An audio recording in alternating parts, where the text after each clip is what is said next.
I created an argument that a fellow atheist by the name my context dubbed the argument from a disconnect to reality. I added, or Yahweh Allah doesn't exist, an argument that disproves the existence of gods, the supernatural. BigLundi told me, your argument does not disprove the existence of gods. If it did, you would win a Nobel Prize. BigLundi challenged me to this debate to demonstrate that I had not disproved the existence of gods. Hello, Billzy. Hey, what's up, man? Let's go over the first thing that I addressed in my last video to you. We had a back and forth concerning your whole different interpretations argument. Note.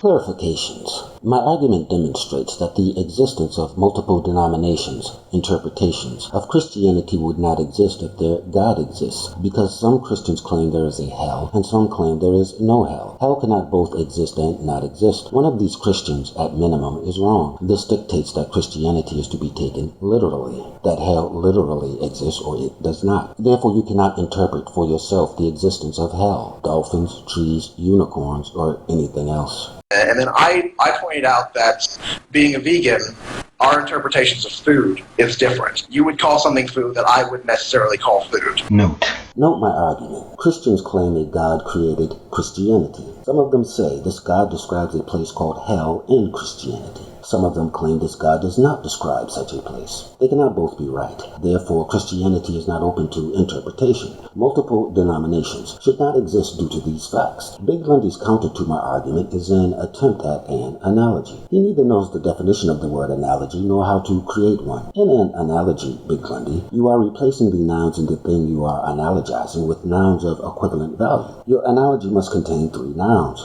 color-coded above. You have created a mishmash of incoherency, and let me show you. You have replaced the disagreeing Christians with yourself and me. You have substituted what the Christians are disagreeing over, Christianity, with food. You have neglected a noun in this non-analogy. The God that created, delivered Christianity, food, and dictates what it is. Without this God, your statement is nonsense and has no bearing on my argument. BigLundi has asserted that just as he can declare that meat is not food, that a Christian can assert that hell does not exist, or does. He next asserts that each individual can decide for themselves if hell exists or not, or if meat is food or not. That if an individual, him, states that pork chops are not food, then pork chops are not food because he said so. That pork chops are in fact an inedible thing, such as a rock. He is stating that pork chops can literally not be consumed by anyone, because he said they cannot be. I told BigLundi his example lacks a supreme being that has dictated what Christianity food is, and that people's wants cannot supersede those of the supreme being. I pointed out that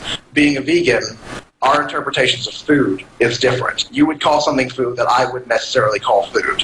Yes. And then in your latest video, you changed it to preparation of food was the different interpretation. And then you said that to make it analogous to what you're trying to say, the food itself has to say that there's only one way to prepare it. Note. The food must be the equivalent of the God, not the Christian text. I am not meat. Don't pick up sticks on the Sabbath. To make it analogous to what you're trying to say, the food itself has to say that there's only one way to prepare it. To serve it, yes. Right. Do you understand that that's not at all analogous to Christianity? Well, I think it is. Well, we have to define if we're talking about an interpretive Christianity. Note. I believe in the food. The food says it is the only food you can eat. It says it is not meat, so I don't eat meat. No, I believe in the food. The food is not meat, and you cannot eat meat unless it is prepared to the food specifications. No, I believe in the food. The food specifically created the meat for our purposes to eat. No, I believe in the food. The food says it is not meat, but you can still eat meat because meat is not food, and so you have invented a prohibition. We all believe in the food, therefore we are all right. Screw what the food said, it's an idiot. Or the evangelical Christianity. Note. I believe in the food. The food says it is the only food you can eat. It says it is not meat, so you can't eat meat. It's absolutely correct. Only the food dictates what it is. Well, we don't really, because Christianity can encompass both. Then we're talking about interpretive Christianity. Note.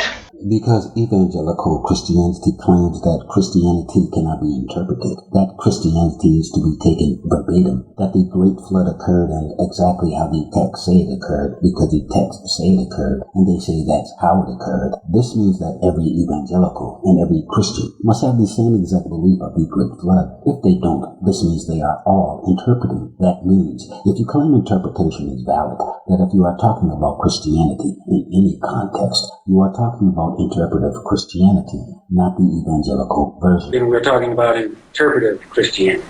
Okay. So you're saying that it's either one or the other. You're kind of trying to create a dichotomy there. No, there are people, the evangelicals believe that it is, the Bible is literal. No. Evangelicals cannot be biblical literalists. Well, those are the evangelicals I'm talking about. Okay, so what you're saying is that it's either biblical literalism or interpretive Christianity. That's what you're saying. No. Okay, what are you saying then? The biblical literalists, if they want to believe that the Bible is literal, then the existence of, say, interpretation or the other denominations separate from theirs shouldn't exist if the Bible is literal. Okay, but... Note. Here BigLundi acknowledge that if the words in the Bible are taken literally, that they can only have one meaning. This dictates that interpretive Christianity is not valid, that multiple denominations of the religion should not exist. In essence, he has confirmed my argument that hell cannot both exist and not exist. This is not the first time he has acknowledged this. I have explained this to him on multiple occasions, in multiple ways. He asserts the argument is true and then does his level best to demonstrate it is also false. Okay, but you do understand that it's impossible to be a biblical literalist without some level of interpretation, right? They try to adhere to that literal thing as much as possible. So they're trying to be as literal as possible, regardless of the fact that they're still interpreting things. You can put any face on it you want, but the fact still remains that... Well, to me, biblical literalism and interpretive Christianity are the same thing. Well, literalism is an interpretation of Christianity. Well, not only that, but biblical literalists can interpret the Bible differently as well. Yes, but... Note. That pause is my recognition that nothing can get through to this guy. There is no explanation. I have explained all this to him numerous times. He has called me the most stupid person he believes he has ever met due to those explanations. Not only that, but biblical literalists can interpret the Bible differently as well. Yes, but... you can have two literalists who disagree as to what the Bible's trying to say on a given passage. Note. All BigLundi needs to grasp is that some Christians assert a place called hell exists, and that some Christians assert a place called hell does not exist, and that they cannot both be correct, and therefore Christians cannot interpret the existence of hell, cannot interpret Christianity. It either exists or it does not. You can have two literalists who disagree as to what the Bible's trying to say on a given passage. Yes, I accept that. So, my point is that shouldn't be allowed. Why? Note. Because if biblical literalism is true, this means no other denominations would exist save the correct literalist interpretation, as already stated. Because it would be the true Christianity. The term denomination would not exist. The term Christianity would stand alone because it would define a unified thing, as stated. These facts dictate that we now know biblical literalism is untrue, that every version of biblical literalism is untrue. You should by now be aware that all versions of Christianity fall into the category of biblical literalism, as they all claim to be the true Christianity. As we now know that biblical literalism cannot be true, we now know that Christianity is false if taken literally. This dictates that to be true, Christianity must be open to interpretation. If it is, then the statements hell exists and hell does not exist contradict each other. This dictates that Christianity is not open to interpretation. It must be literal. You can have two literalists who disagree as to what the Bible's trying to say on a given passage. Yes, I accept that. So, my point is that shouldn't be allowed. Why? All right. Take the God of the most Christians believe their God is omniscient and omnipotent. Would you agree with that? No. I just watched a video by Gambler where he said he doesn't actually like to use the omnis. Note. Yeah, most implies that some don't. Well, that's okay, but if you read the Bible, is that the interpretation you would get? Or do any Christians claim that God is omniscient or omnipotent? Some Christians might say that. All right, so now let's take those Christians. Okay. If they believe their God is omniscient and omnipotent, and if it by Bible it may say, it does say, but you may not take this literally, or someone else may not. Note. If they believe that God is omniscient and omnipotent, and if it in the Bible may say, if it does say, that you may not take this literally, or someone else may not, then Christianity is open to interpretation, as you claim, because it has literally given you permission to make up what you will is Christianity. This also proves Christianity is false, as some Christians believe hell exists and some do not. Allowance of interpretation would make both statements true. Say, but you may not take this literally, or someone else may not. But it says, if you have at least the tiniest mustard seed amount of faith, you can do what Jesus did. You can perform his miracles, or you can move a mountain. Basically, you can, if you wish it or pray for it, you can do it. So if someone takes that literally, then that means that is evidence. God has given you evidence for its existence. If you perform this deed, if you wish for, say, cherries to rain from the sky, and they don't, then there's something amiss here. Okay, that's actually not true. I mean, you can have somebody who takes it literally, and they'll read the passage saying if you have faith the size of a mustard seed that you can move a mountain. They might still be a literalist and then say that it's not possible actually to have faith the size of a mustard seed, because a mustard seed is a physical object and faith is a metaphysical object, and you literally can't equate the two. Yes, you can. Look at it this way. If the God said, as it does in the Bible, that if you have a mustard seed size amount of faith, you can perform them, or you can turn, say, water into wine. If the God says that in the Bible, it's in the Bible. How you interpret that doesn't matter, is what I'm trying to say. It doesn't matter how you interpret it. It's in there. So if the God says that, that is the God giving you evidence for its existence. Well, if you can perform that act, then that's evidence for its existence. If you try to perform that act, hey, you just let me finish. If you try to perform that act and you can't, the God either lied or doesn't exist. Okay, but you can easily say that you don't have that level of faith, and that nobody has that level of faith except for perhaps Jesus, and only because he's in some way a manifestation of God. Note. Then that would mean the God lied, telling humanity something is possible that it knows is not. The size of the mustard seed, all that means is faith, if you believe.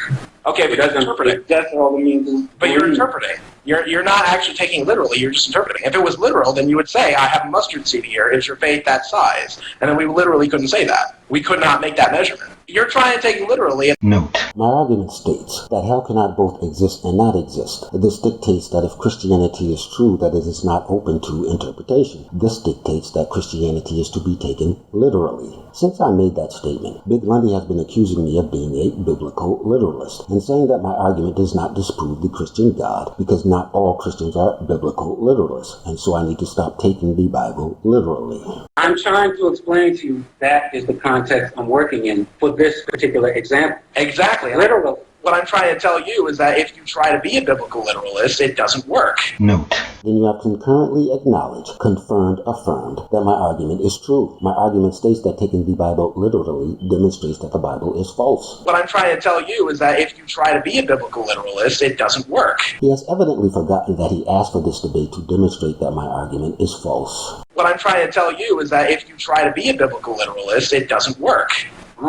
No, that's not what I'm saying, to be a biblical literalist. It's only for those biblical literalists, people who literally believe the thing.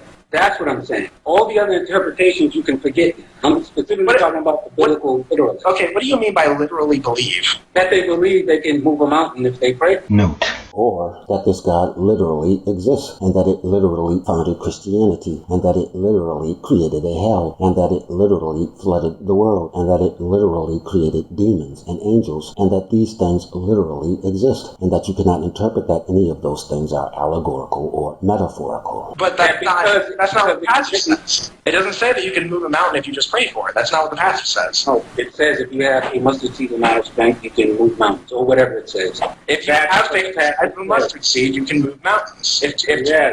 Yes, but if you're taking it literally, then that doesn't make any sense. Because how do you equate a metaphysical construct of faith with a physical construct of a mustard seed? You can't do that. You're saying you can't make sense out of nonsense, basically what you're saying. No, well, you're saying you can make a physical measurement out of metaphysical objects. All you're saying is you can't make sense out of nonsense. That's not at all what I'm saying. I'm saying you can't give physical measurement of a metaphysical concept. Do you understand? Note: the person that called me the most stupid person he has ever possibly met has a wondrous mind to behold. He asserts that the statement, if you have faith the size of a mustard seed, you can move mountains, doesn't make sense to him, that it is beyond deciphering because a physical object cannot be equated to a metaphysical concept. When informed that he has stated that the sentence is a nonsense, he proclaims that it is not. His proffered evidence that it is not nonsense is that it cannot be made sense of. He then has the douchebaggery to ask contemptuously, do you understand? Do you understand? If it says in the Bible that you can move a mountain if you have a mustard seed size of faith, what does that mean now? It means that if you have a certain amount of faith that you can equate with a mustard seed, then you can move a mountain. Exactly. But how do you As for that, But how do you do that? I mean, you're saying that if someone just prays, like if someone's a biblical literalist and all they have to do is pray, and then they can move a mountain. But that's what prayer is. That's what prayer. You're praying for. No, that's not at all. You're praying for. You're adding words that aren't in the passage in order to say that. All right, they don't pray. They just whatever they do, they wish for it. You don't I don't know. know what to do. Yeah, you don't know. But that's what the passage tells them. If they do whatever it is they do, But it doesn't tell they them. can move mountains. It doesn't tell them anything descriptive. It just says the size of a mustard seed. You don't know what the hell that means. It means if you have faith, you can move a mountain. That's what it means, basically. Take the word big. You can say something is big. You can say it's bigger, and you can say it's more big. If you just use the word big and you change the word mustard seed with big, a mustard seed, if yours is small, and then you have big, and then you have bigger and biggest and whatever, the mustard seed is one of those. If you have faith the size of a mustard seed, you can move a mountain. But you don't know what that means. I just told you it's... No, you try to give a comparative example by saying something can be big, something can be small, and something can be bigger than what is small. And that's true, but how do you do that with metaphysical concepts? Is big bigger and biggest metaphysical concepts? Depending on how you look at them. Note: at this time, my suspicion flag went up that this debate is a farce within a whole. Is big bigger and biggest metaphysical concepts? Depending on how you look at them. Okay, if we want to do the semantics. Well, it's not. I mean, a lot of people like to complain about semantics, but semantics are extremely important because that explains what it is that we're talking about. I mean, you very frequently like to equivocate words, and when you equivocate words, then I have to get semantics games with you because you don't. A mustard seed equates to big, bigger, and biggest. Not when it comes to faith. No, I can't see that. I don't know what that means. All right. It's like if somebody says a disembodied mind. I don't know what that means. Like I said, you can't make sense out of nonsense. Well, but you're the one saying nonsense. Note: demonstrated as stated, a farce with an a-hole. Well, but you're the one saying nonsense. That's your interpretation, I guess. If you can't see, if you can't see the difference between big, bigger, and bigger, and biggest, and equate that to the size of a mustard seed, that amount of faith, you can do this particular thing. Well, then. Well, no, because I can say that my harmonica is bigger than a mustard seed, but I can't say that my faith is bigger than a mustard seed. I have no measurement to do that. Is it not more probable that this passage was simply metaphorical? It seems more probable because I don't. Well, if it's metaphorical, so if it's metaphorical, then it's outright cannot be taken literally because it would not be true. So what? Note: so the Christian God doesn't exist? It's all made up? Well, if it's not true, then where does this come from? Where does the Bible come from? Does it come from humans or does it come from a God? Men. And most Christians agree with that. Well, if it comes from men, then men created their God. Not necessarily. Yeah, well, then where did this notion of this God come from? If men wrote this book? I think a lot of people would say that it was divine inspiration. Then that means it came from the God. No, it means that it came from men who thought that they were being divinely inspired. Then, well, that means that it comes from men and they created the God. No. That doesn't make any sense. If a God divinely inspired them, then See, that's where you're making the trip up. The God, you can't. That just presupposing the existence of a God. You're presupposing the existence of a God. No, by saying it's divinely inspired. If it's divinely inspired anyone, men are being inspired by something that God. How can you write something about? How can you write something true about something if it doesn't come from that something? How can you write something about all I have to say? Something? No. All I have to say is that these men think that they were divinely inspired by God. Whether or not they were is up for discussion. It doesn't matter. The Bible still exists. It's still been written. So note. So whether it was divinely inspired or not is of no consequence. All that remains is to determine if the God exists or not. If the Bible is true, divine intervention will determine itself after that point. It doesn't matter. The Bible still exists. It's still been written. So if they were divinely inspired by a God, the God is the instrument that wrote the book. If they were not divinely inspired by God, then they wrote the book, so they invented the God. Well, you can say that men were either tools to write a book, or they were just people who thought that they were talking to God who wrote the book. If they were tools, they were tools of the God. And that means that God wrote the book. But it would still be written by men. Note.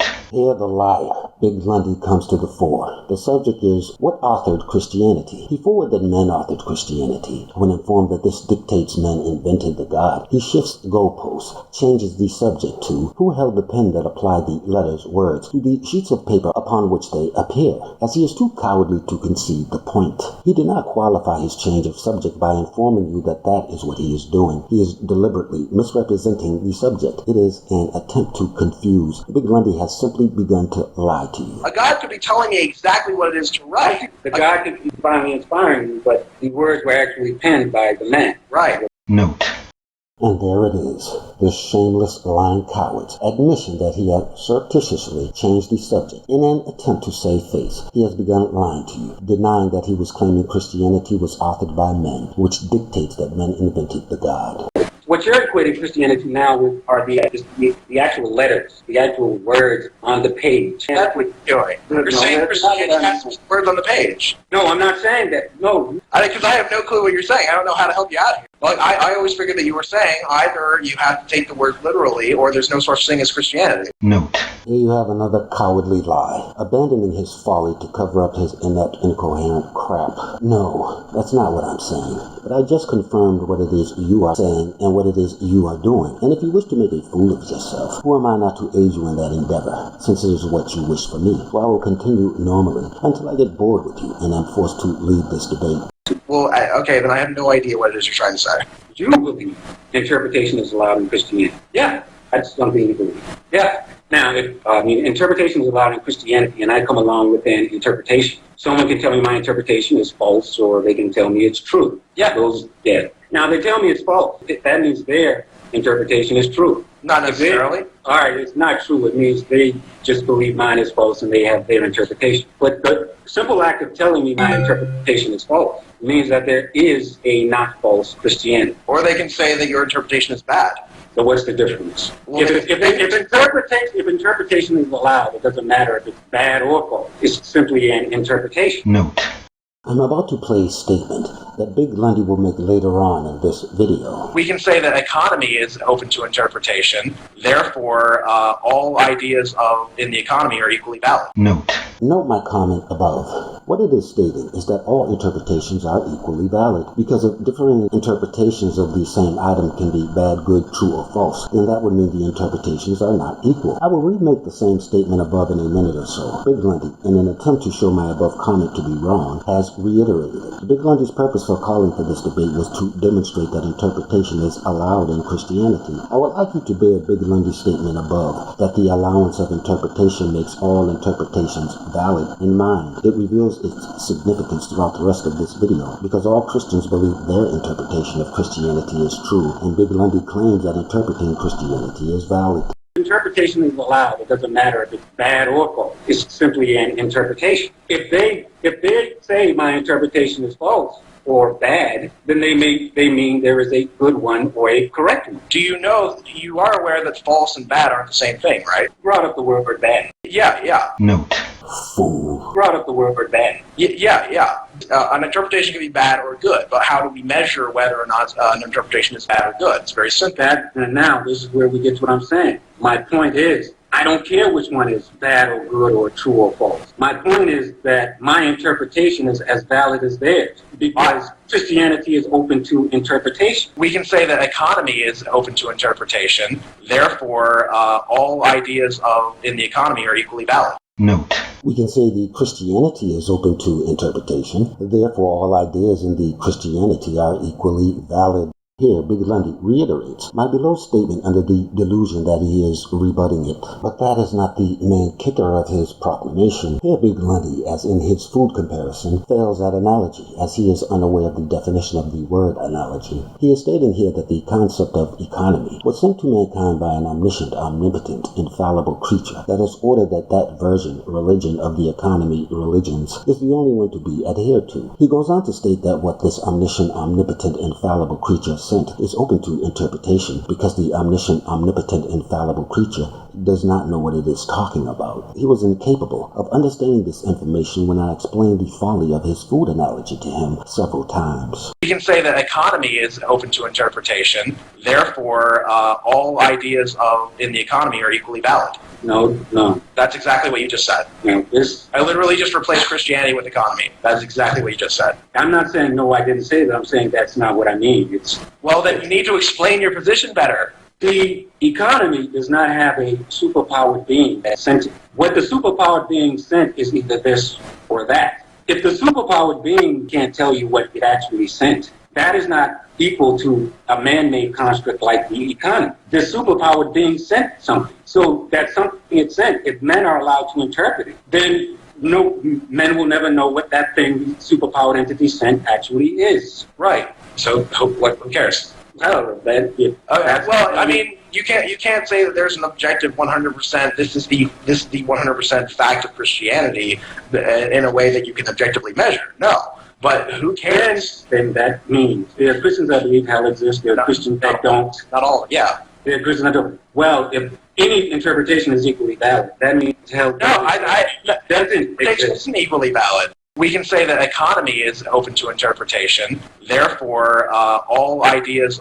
in the economy are equally valid. It isn't equally valid. Note: BigLundi has just claimed that interpretation is valid and not valid, that every interpretation of economics is valid and not valid, that every interpretation of Christianity is valid and not valid, that they are all both true and false, that hell both exists and does not. For your edification, BigLundi, every argument for the existence of the supernatural is claiming but one thing, that something in that argument simultaneously is and isn't. Something is both true and false, possible and impossible. To debunk said claim is to determine what the claim asserts both is and isn't. For, like any lie, the lie is asserting that it and the truth are both true. For the rest of this debate, BigLundi will do not but attempt to demonstrate that a thing that exists does not exist. He will claim interpretation makes all claims equally true, whilst calling you wrong, actually a fool, if you agree with him. No, it isn't equally valid. I mean, all right, that's what we agree that interpretation cannot be allowed. If not every interpretation. Okay, what did you get me saying interpretation cannot be equally valid and interpretation can't be allowed? How does that lead? Because if every interpretation is not valid, that means there must be an interpretation that is. No.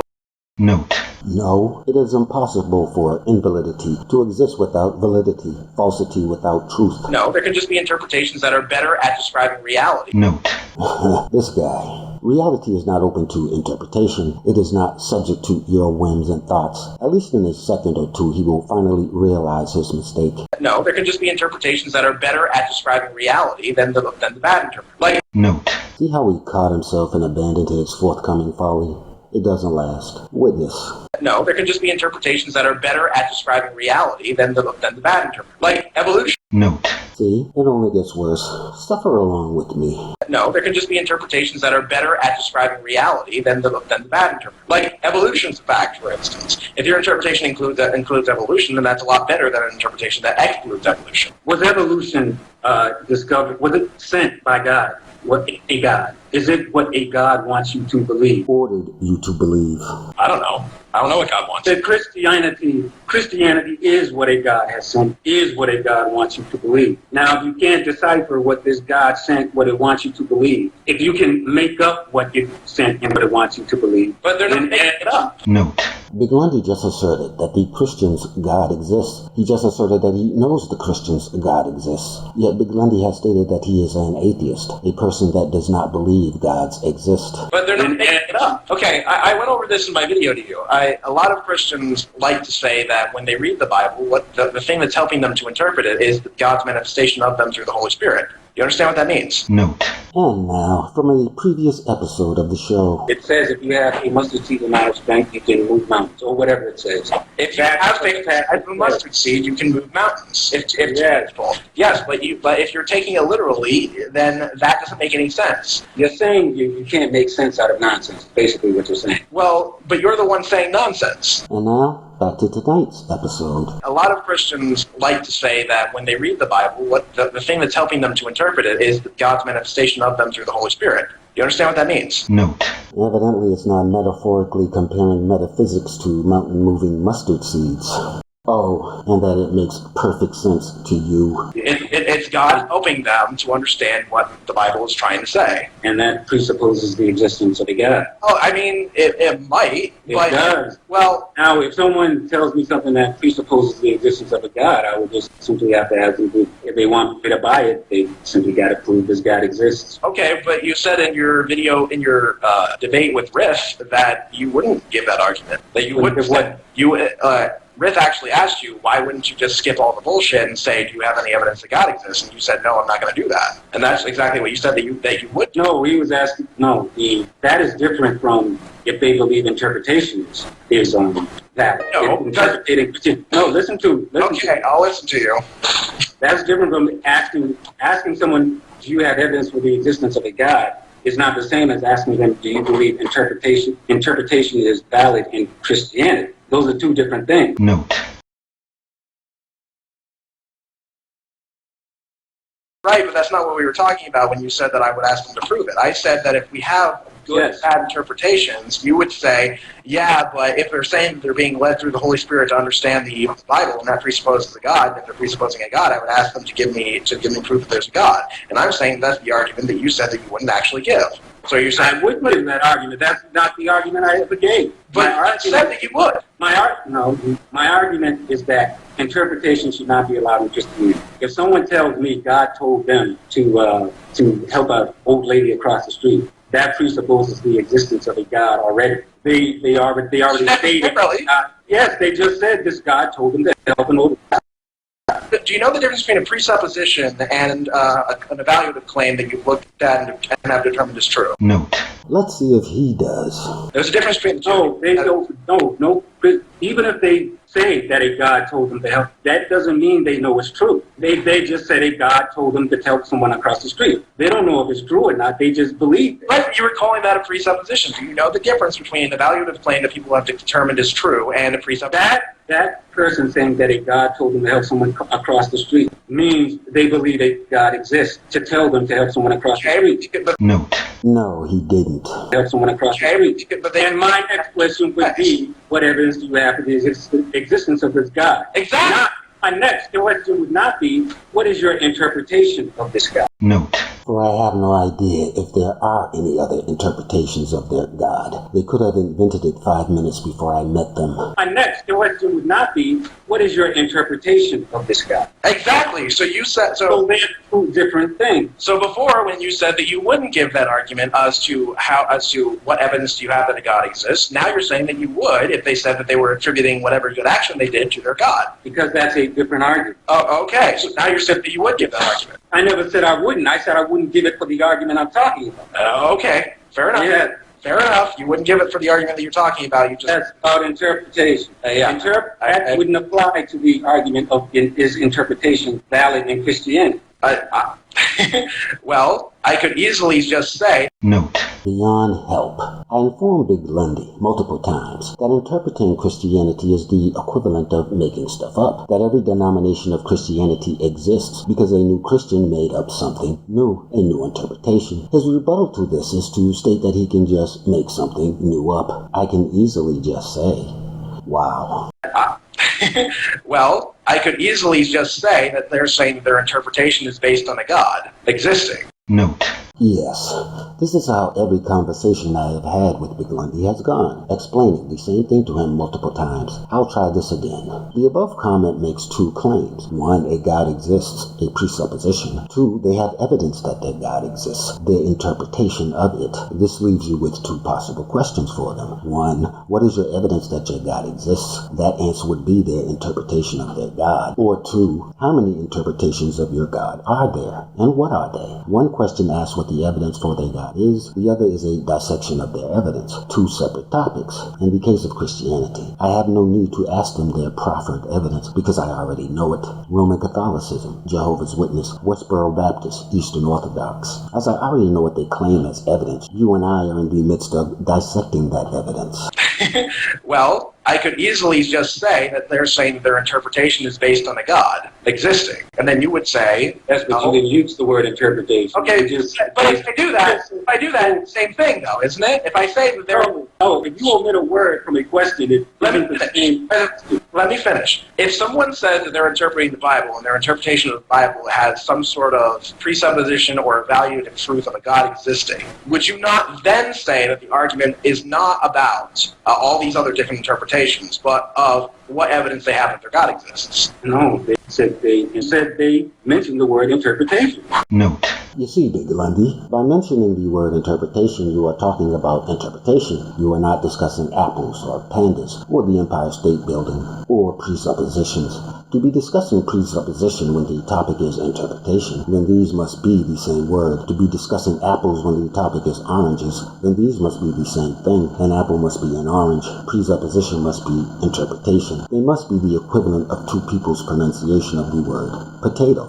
No, they said they mentioned the word interpretation. Yeah, somebody can interpret the Bible and then say that they're being... That is interpretation. I don't know how... Yeah, I know. What I'm trying to do is explain to you that when you say, if someone leads an old lady across the street because God told them so, that is the argument that you would say you have evidence of this God existing. Now I'm equating that to an interpretation of the Bible. I'm saying that somebody is interpreting the Bible because they think that God is telling them how to interpret the Bible.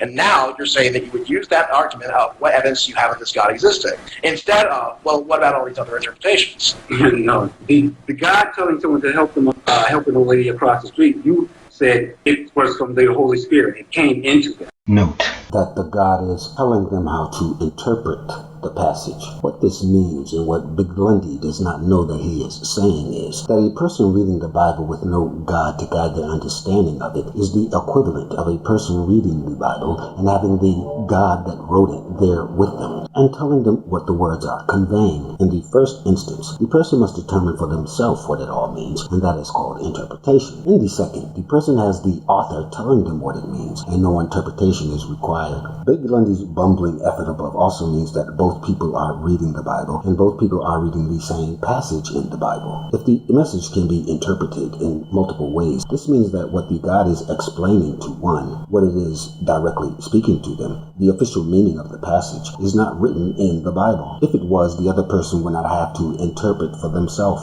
The Bible would possess universal meaning. One of the points of my argument, neither would have to interpret. I will ask BigLundi if the God's explanation of the passage is also written in the Bible. He will say, no, it is not. God telling someone to help them, helping a lady across the street, you said it was from the Holy Spirit. It came into them.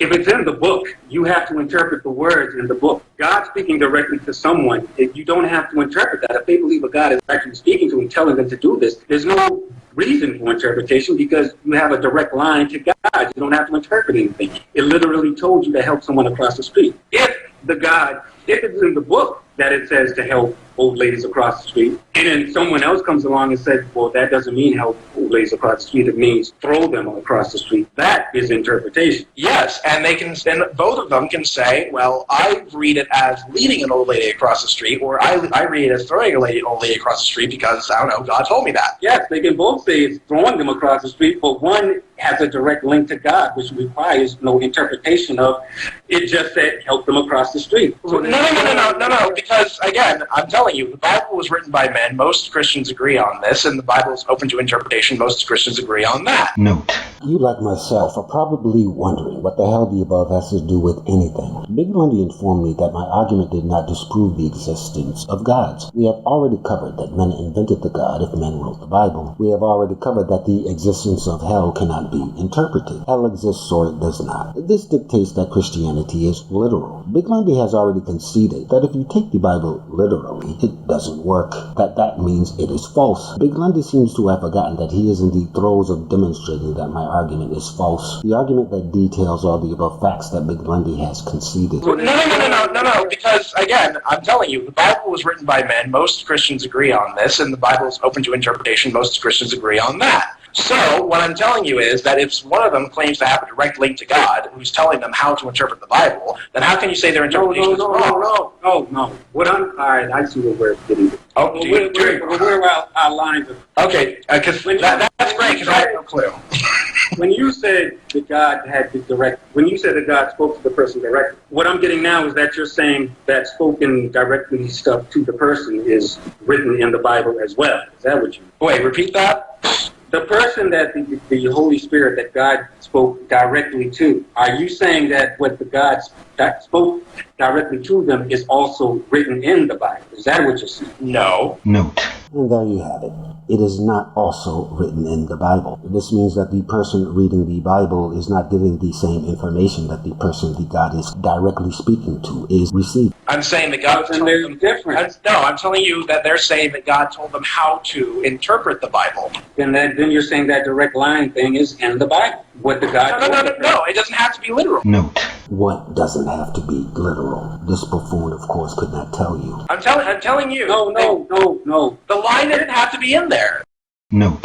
Alright, BigLundi, you told me that I am the most stupid person you believe I've ever met. Let's test that. 1. You claim they must both interpret, figure out what the God means. This means one of them cannot have the God telling them what the God means. Your argument has been that although one of them has the God informing him, he will still not understand the God. This brings us to the point in my argument that discusses omniscience and omnipotence.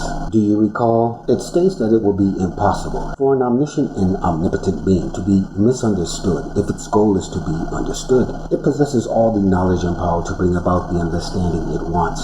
There is nothing such a being cannot accomplish. You stated that one of them was being told by the God how to interpret the Bible. This means the line must be in there, because you claim they must both interpret the line even if one of them has the God telling them what it means. Lastly, my argument states that you cannot interpret the existence of hell. In fact, BigLundi conceded in this argument. I stated in my argument that means Christianity is to be taken literally.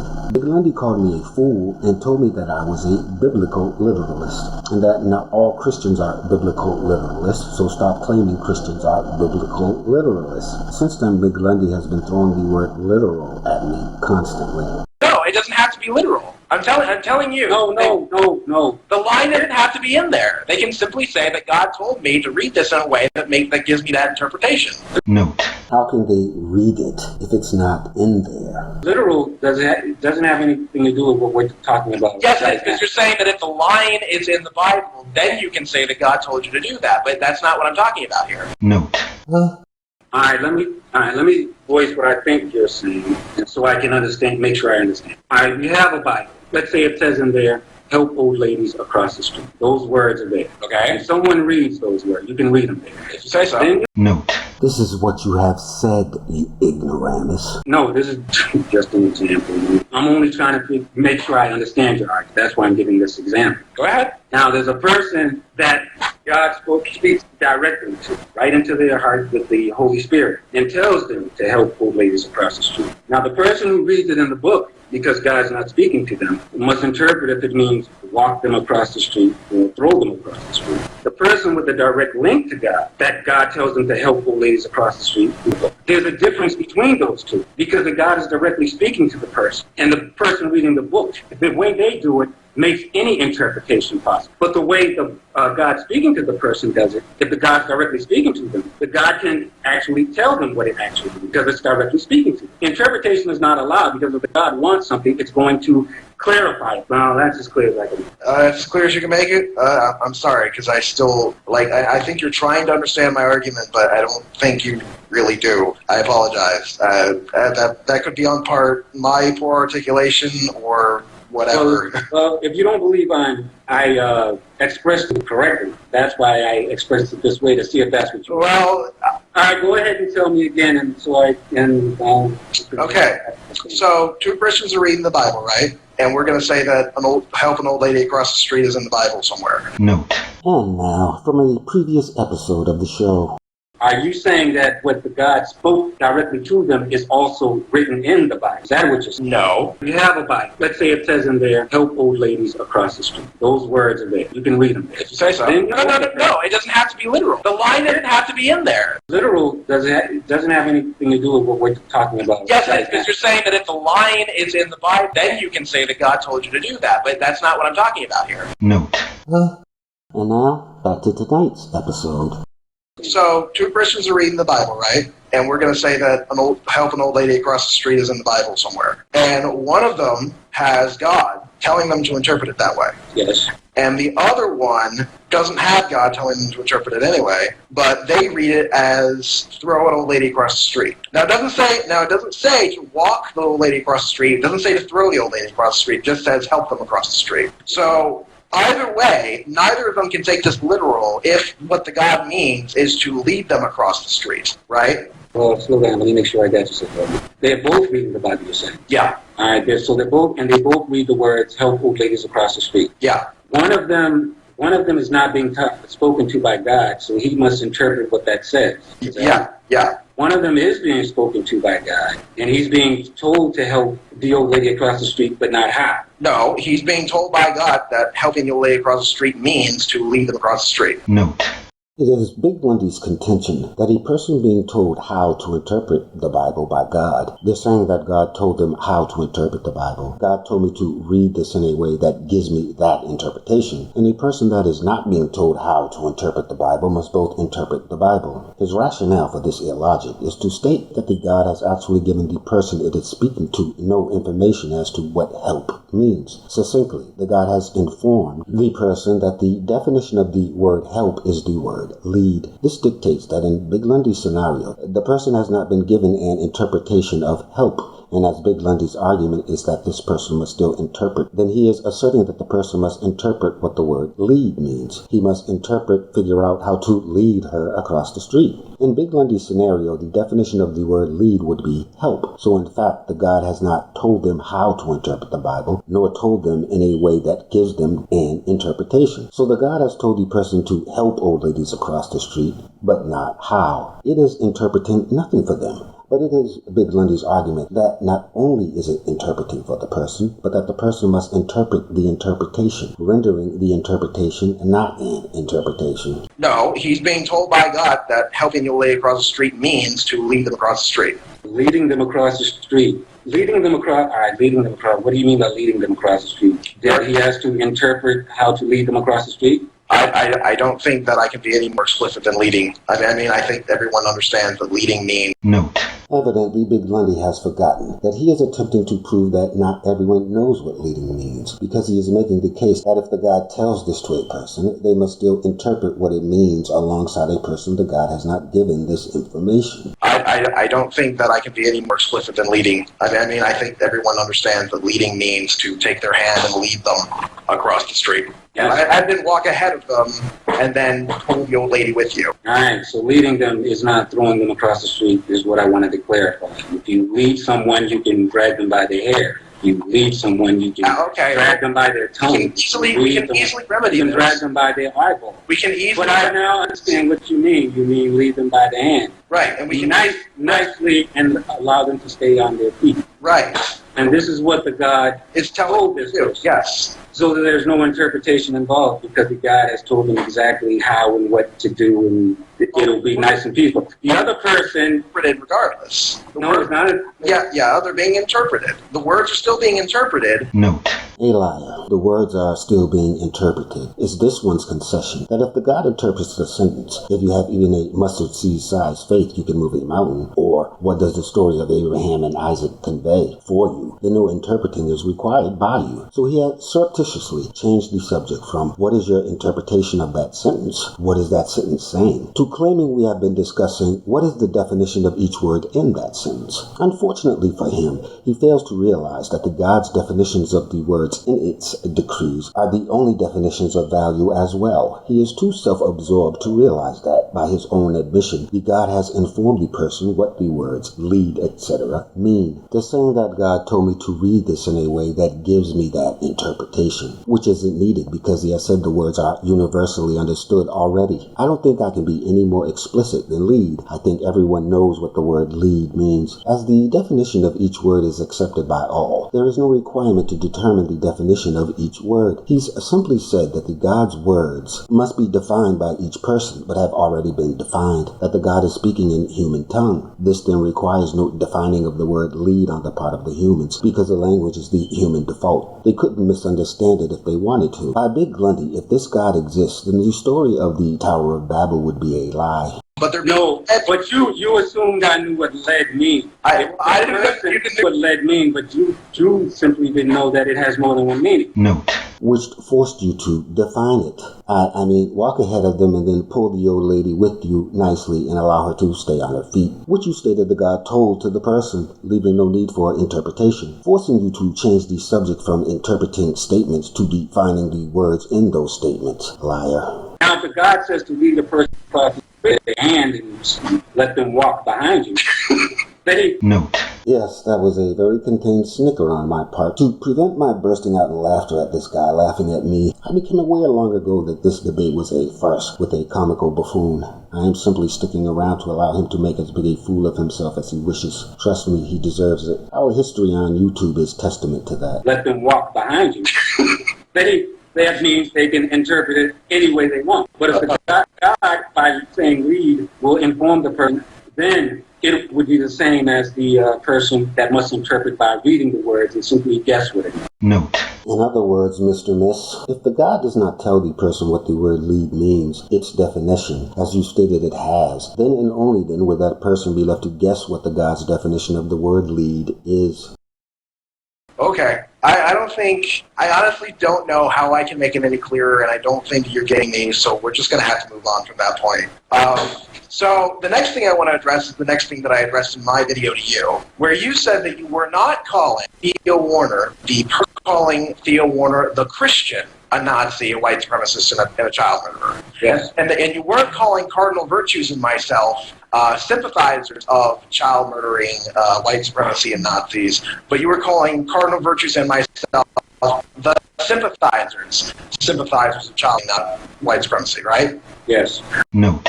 You're perhaps curious what BigLundi is talking about. I said that the story of Abraham and Isaac is informing Christians that they must murder their own child if their God orders them to. A YouTube character and friend of BigLundi's by the name of Theo Warner, a Roman Catholic, volunteered that he would not murder his baby. He considers baby murder evil. I then asked him how he can worship a creature that demands such a thing. His justification? Paraphrasing him.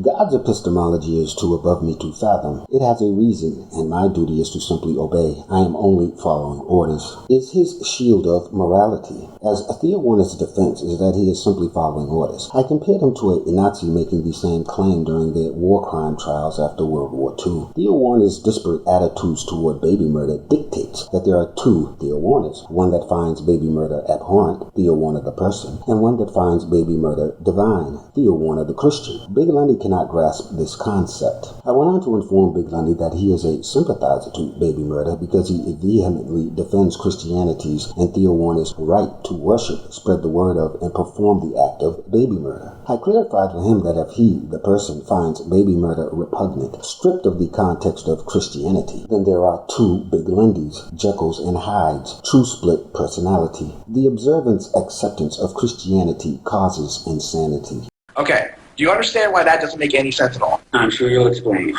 Okay. If I went up to a Ku Klux Klan member and say his name was Bob, and I said, I don't want to talk to Bob the racist right now. I want to talk to Bob. Would that make any sense? That would make no sense.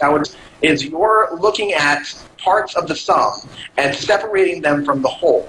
And you can't do that. It would be as ridiculous as if I were to say, I'm not talking to you, Billzybobb, I'm talking to your chest. That's how ridiculous that sounds. Do you understand now? Yeah, I always have this or that. That's nothing new to me. Okay, so you understand that saying I'm not calling Theo the person that all these things, I'm calling Theo the Christian all these things, is essentially... Nope. Yes. Well, okay. If I say, all right, let me try and make this a little bit better. If I say, Billzybobb, you, the person, are a good person, but you, the YouTube personality, are a bigot and a Nazi and a black supremacist, would that not be me calling you all those things? No. Because I'm not those things. You would need evidence to prove that. Well, I don't need evidence to call you names. Note. And that would simply make you a liar, as you've demonstrated you are, repeatedly. Yeah, but if you want people to believe that's what I am, and you believe that's what I am, you'd have to have evidence to prove that. Right, but that's not what we're talking about. We're talking about whether or not it would be valid for me to separate you from your YouTube self, and then say, I'm just insulting the YouTube self, I'm not insulting you.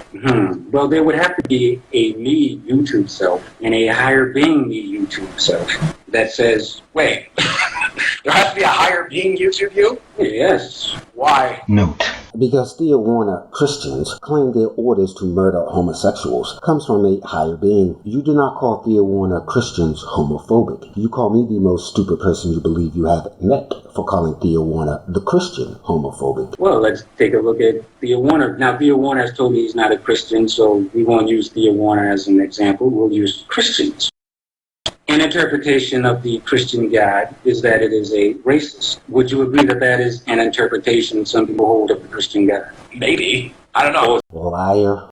I'm not a mind reader. So you don't believe there are people out there that believe the Christian God is a racist? Liar. I don't know. Oh. So what do you know of anything bad people think about the Christian God? Well, I know that. Name one thing. I know a lot of atheists that read it literally, like you, who call Christian God a Nazi and a racist. All right, so you know there are people out there who believe the Christian God is a racist. Yeah, but those people think that the Christian God in general is fictional. So why do they matter? Note. If we don't matter, why did you ask me to this debate? Tell you what, bub. Rewatch my video. My response video, BigLundi, completely ignored for your answer. So do you believe that there are people out there that believe the Christian God is a racist? Sure. Yes or no? Sure. All right, thank you.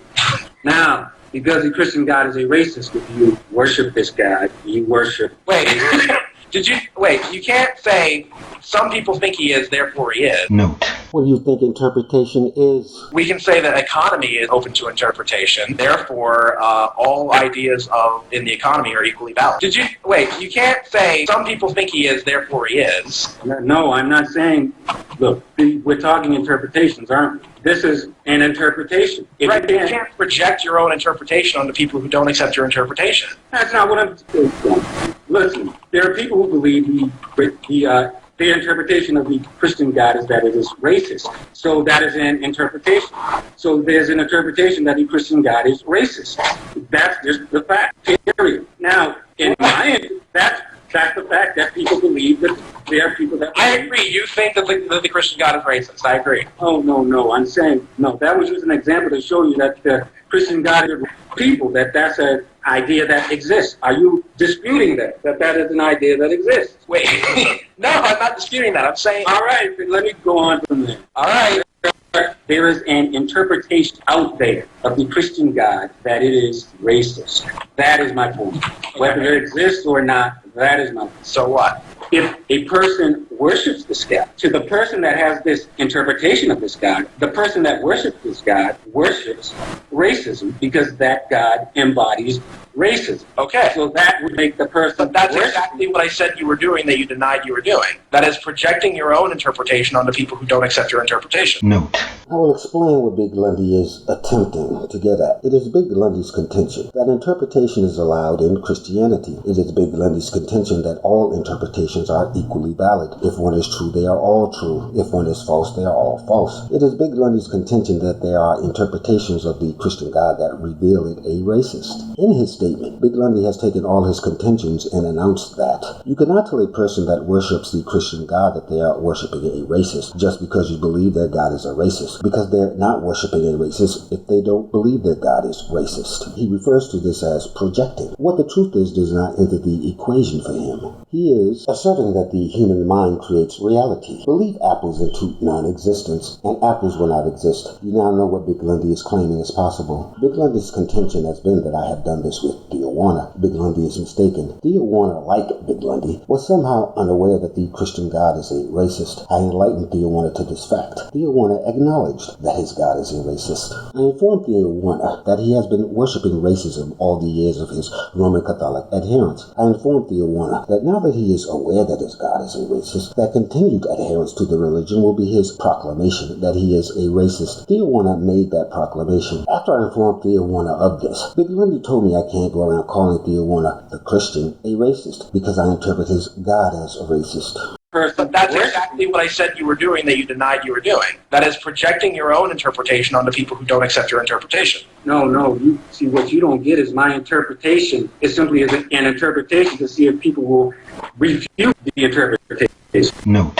More simply, BigLundi, my interpretation of Christianity demonstrates that Christianity condones baby murder. Theo Warner's interpretation asserts that Christianity does not. Those are his exact words to me. I informed Theo Warner of the murder of all the firstborn of Egypt. Theo Warner conceded that Christianity condones baby murder. All Christians worship baby murder. Therefore, all Christians by proxy are baby murderers, as they must condone murdering babies to be considered an adherent to the religion. That a Christian, Theo Warner, does not know that they worship, condone, and agree to perform that act does not negate the fact that they do. These are the facts of Christianity, referred to as an interpretation. This has prompted you and Theo Warner to refute my interpretation. Theo Warner to claim baby murder is not found in Christianity, and for you to assert that it is only there because I believe it is, and if another, like Theo Warner, believes that it's not, then it is not. Both your assertions are absurd. Refutation of my interpretation dictates that interpreting is invalid, that the story of Abraham and Isaac has but one meaning, that my argument is true. If they refute the interpretation, then that means my interpretation is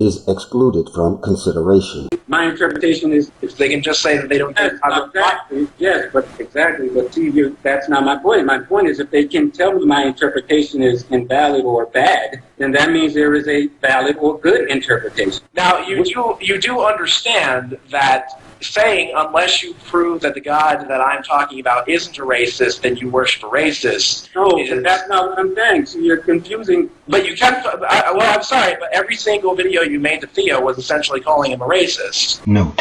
No, that never happened. But for the record, BigLundi, just for you, what I actually said to Theo Warner is, your God invented a title word pronounced Christian. Your God gave this title word a definition. The definition it gave this title word is a thing that worships and condones the edicts and actions of the God that invented this title word. It then gave you, Theo Warner, a choice. Adopt this title word as your title or do not. If you adopt it, then you are assured a rosy future. If you do not, you are assured eternal torments in hell. You, Theo Warner, chose to adopt this title word. Unbeknownst to you, Theo Warner, the God that invented the title word is a racist. I can prove it is a racist. Therefore, Theo Warner, by adopting this God's title word, you are unknowingly worshiping and condoning racism. You, BigLundi, have twisted this somehow into Theo Warner is not a racist. Ask him yourself if he is a racist, and he will tell you that he is not. You're just a bigot and a black supremacist and an ignoramus that needs to put a bullet in your brain, sending you to the ground where you belong. You, BigLundi, cardinal virtues and the rest like you two, have told me to ask Theo Warner if he is a racist, a child murderer, a Nazi, a genocidal maniac, if he would torture, mutilate, victimize, slaughter, butcher you, BigLundi, your children, your mother, his children, his mother. Unfortunately for Theo Warner, I didn't have to ask him. He volunteered an answer. Would you like to know what his answer was to your question, BigLundi? My God's epistemology, its mind, is too above me to fathom, to understand. As I could never understand why it does the things or orders the things it does, I will diligently accept them and or carry them out. Translation: I am just following orders. Therefore, I am not an evil, disgusting, depraved human being. That is paraphrasing your precious Theo Warner. There is one one group of individuals that I can recall using this as their scapegoat to be relieved of culpability for the atrocities they committed, the German Nazis, during their war crime trials after World War II. It was their favorite line. I was just following orders. Theo Warner's mantra as he butchers your family whilst you plead for an explanation. You and the rest of Theo Warner's band rush to his defense, defending his right to butcher you as he wants whilst claiming he wouldn't butcher you. You have all claimed that you can distinguish Theo Warner, distinguish Christians from Nazis. I can distinguish Theo Warner from a Nazi as well. I know that Theo Warner would assert that he is not a member of the Nazi Party, but I am here to inform you that Theo Warner is a full-fledged, unapologetic, uncompromising, proud member of the Christian Party. Well, I'm sorry, but every single video you made to Theo was essentially calling him a racist. Well, sorry, calling Theo the Christian a racist. Note.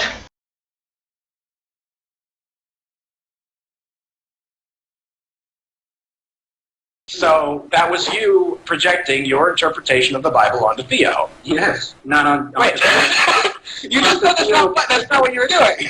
I didn't say that. You just don't understand. No, I don't understand. But you said I'm not doing that when I said you cannot project your interpretation onto other people who don't accept your interpretation. And then when I said that's what you've been doing to Theo, you said, yes, that's what I'm doing. So what the hell? Well, what you missed is earlier, is that I said I created an interpretation to see if anyone would dispute it. Right. The interpretation is not on Theo Warner, it is on Christian. Yeah, but you went ahead and put it on Theo Warner by saying Theo Warner is a Christian, and that makes him a child murderer and a Nazi and a racist. Note. Perhaps a true story from a Thanksgiving with my family can finally clear this up for you, BigLundi. The family members were discussing a movie in which Samuel L. Jackson played a torturer. They were going on and on about how evil torture is and how they would never torture anyone. As they are all superstitious religious fanatics like Theo Warner, I informed them that they all worship torture, and therefore they cannot call it evil. I asked them if they God told them to torture someone, would they torture? They all answered yes. My sister-in-law's exact words were, well, if God told me to do that, yes. Ha ha ha ha. She is comprised of two distinct people, a sane non-torturer and an insane depraved torturer. Exchange Theo Warner for my sister-in-law. Before having met me, I suppose Theo Warner would assert that he would not torture someone. Yet Theo Warner worships torture. His religion encompasses torture. Theo Warner informed me that he would not murder his own baby, yet Theo Warner worships murdering his own baby. The story of Abraham and Isaac. Went ahead and put it on Theo Warner by saying Theo Warner is a Christian, and that makes him a child murderer and a Nazi and a racist. Yes. Now, if someone disputes that interpretation of Christianity, then that means that my interpretation is either invalid or false or bad. If they dispute it, that means if it is invalid, false, or bad, that means there is a Christianity that is not invalid, false, or bad. If that Christianity exists, then that means interpretation. You don't need to say that your interpretation is wrong in order to say that it's bad. Note. And that would make it right, which would make bad or good inconsequential to the fact that it is true. You don't need to say that your interpretation is wrong in order to say that it's bad. Yes, but if it's bad, that means there's a good one. Yes. So that means that interpretation cannot be allowed. If there's a good interpretation, if mine can be excluded, then that means that there's... What is excluding? That they're just saying that that doesn't apply to me. Note. How can it not apply to them if, as you said, it is right, making it true, making it Christianity, what they claim to be? What is excluding? That they're just saying that that doesn't apply to me. Yes, if it's bad, they're saying they don't accept it. If they don't accept it, that means my interpretation is excluded from the conversation. Yes, if my now listen. It's excluded when it doesn't work. Now, if my interpretation can be excluded from the conversation, if people get to pick what interpretations are allowed in the conversation, then they basically are picking stuff they like. That it has nothing to do with what actual Christianity is. Note. The equivalent of claiming oranges are not fruit because you do not like oranges. They basically are picking stuff they like. Whether it's my interpretation, theirs, or anyone else's. Oh boy. I think The only real thing that I'm trying to say here is that if you call a Christian, them being a Christian, which I still don't think that makes any sense, to separate their Christian self from their self, if you're going to say that a Christian is worshiping a child murderer and by proxy are a child murderer, then they can easily say your interpretation of what a Christian is wrong if they don't look at it that way. Note: my mind creates reality. Just because Christianity advocates child murder, that does not mean I advocate child murder when I advocate Christianity. Why? Because I've decided I'm not. And they can easily say your interpretation of what a Christian is wrong if they don't look at it that way. Note: as stated, if they are claiming my interpretation is wrong, then they have stated that there is a right interpretation, the only interpretation, dictating that multiple interpretations, denominations would not exist. No, let's look at the... It's very easy to prove. I can simply ask Theo Warner, are you a worshiper of a child murderer? And he'll say, no, I'm not. And then there you go, you're refuted. Yes, but that's not my argument. My argument is that that's his interpretation. All right, let's look at the story of the child murderer thing. Let's look at the story of Abraham and Isaac, where this God ordered Abraham to kill his son Isaac. Well, no, he didn't order to kill him. He ordered him to bind him to a stone. Note: no, you're wrong. The actual interpretation of that story is mine. I alone get to say what that story means. This, of course, means interpretation is not allowed in Christianity, which is your argument. But I don't like your argument, so it's wrong. Well, no, he didn't order to kill him. He ordered him to bind him to a stone. Note: what have we just learned? According to BigLundi, Christians are not baby murderers because their God does not order them to murder their children in the story of Abraham and Isaac, but that they will bind their children to stones if their God orders them to, because that is its order in the Abraham and Isaac story. BigLundi is fine with the fact that Christians are their child to a stone binders. Well, no, he didn't order to kill him. He ordered him to bind him to a stone. Yeah, well, whatever. Some people interpret it as exactly, it's interpretation. Yes, then interpretation. Yes, my interpretation is nothing but an interpretation like anyone else's. I know. Yeah. So are you saying my interpretation is excluded from the conversation? No. So then you are saying my interpretation is Christianity? Note: because you assert interpretation is allowed. I'm saying your interpretation is an interpretation of the Bible. My interpretation. Every Christianity is an interpretation of the Bible. No, that's all they are. It's not. Yes, they are. All right. Okay, you are aware that Christianity predates the Bible, right? Christianity, well, that's not what I meant. I meant every denomination now is an interpretation of Christianity, is what I'm meant to say, not of the Bible. I meant to say of Christianity. When I think of Christianity, but every interpretation of every denomination is an interpretation of Christianity, is what I meant. Every denomination is an interpretation of what Christianity is. Okay, but that's not the Bible. That's what I just said. That wasn't. Okay, so the Bible is independent. Note: this is an erroneous statement. He has asserted that the Bible and Christianity are separate entities, that reading the Bible is reading what that is, and that if you wish to discover Christianity, you must go to that source. He ran around touting this statement as some grand rebuttal to my argument. I pointed out to him in a later video that the Bible is a compilation of Christian texts, that the Bible is Christianity. He believed that since the contents of the Bible and Christianity were different things, that claiming multiple interpretations and denominations of Christianity should not exist based on the contents of the Bible, which he asserts is not Christianity, is absurd. If he does not believe the contents of the Bible and Christianity are independent religions, then I am here to inform him that that is all he is stating. So the Bible is completely independent? No, the Bible, no, I meant to say Christianity. I meant to say Christianity, not Bible. Okay, but this entire time you've been saying, I read the Bible this way, and that's what makes you a Christian if you worship this particular God that I interpret this way.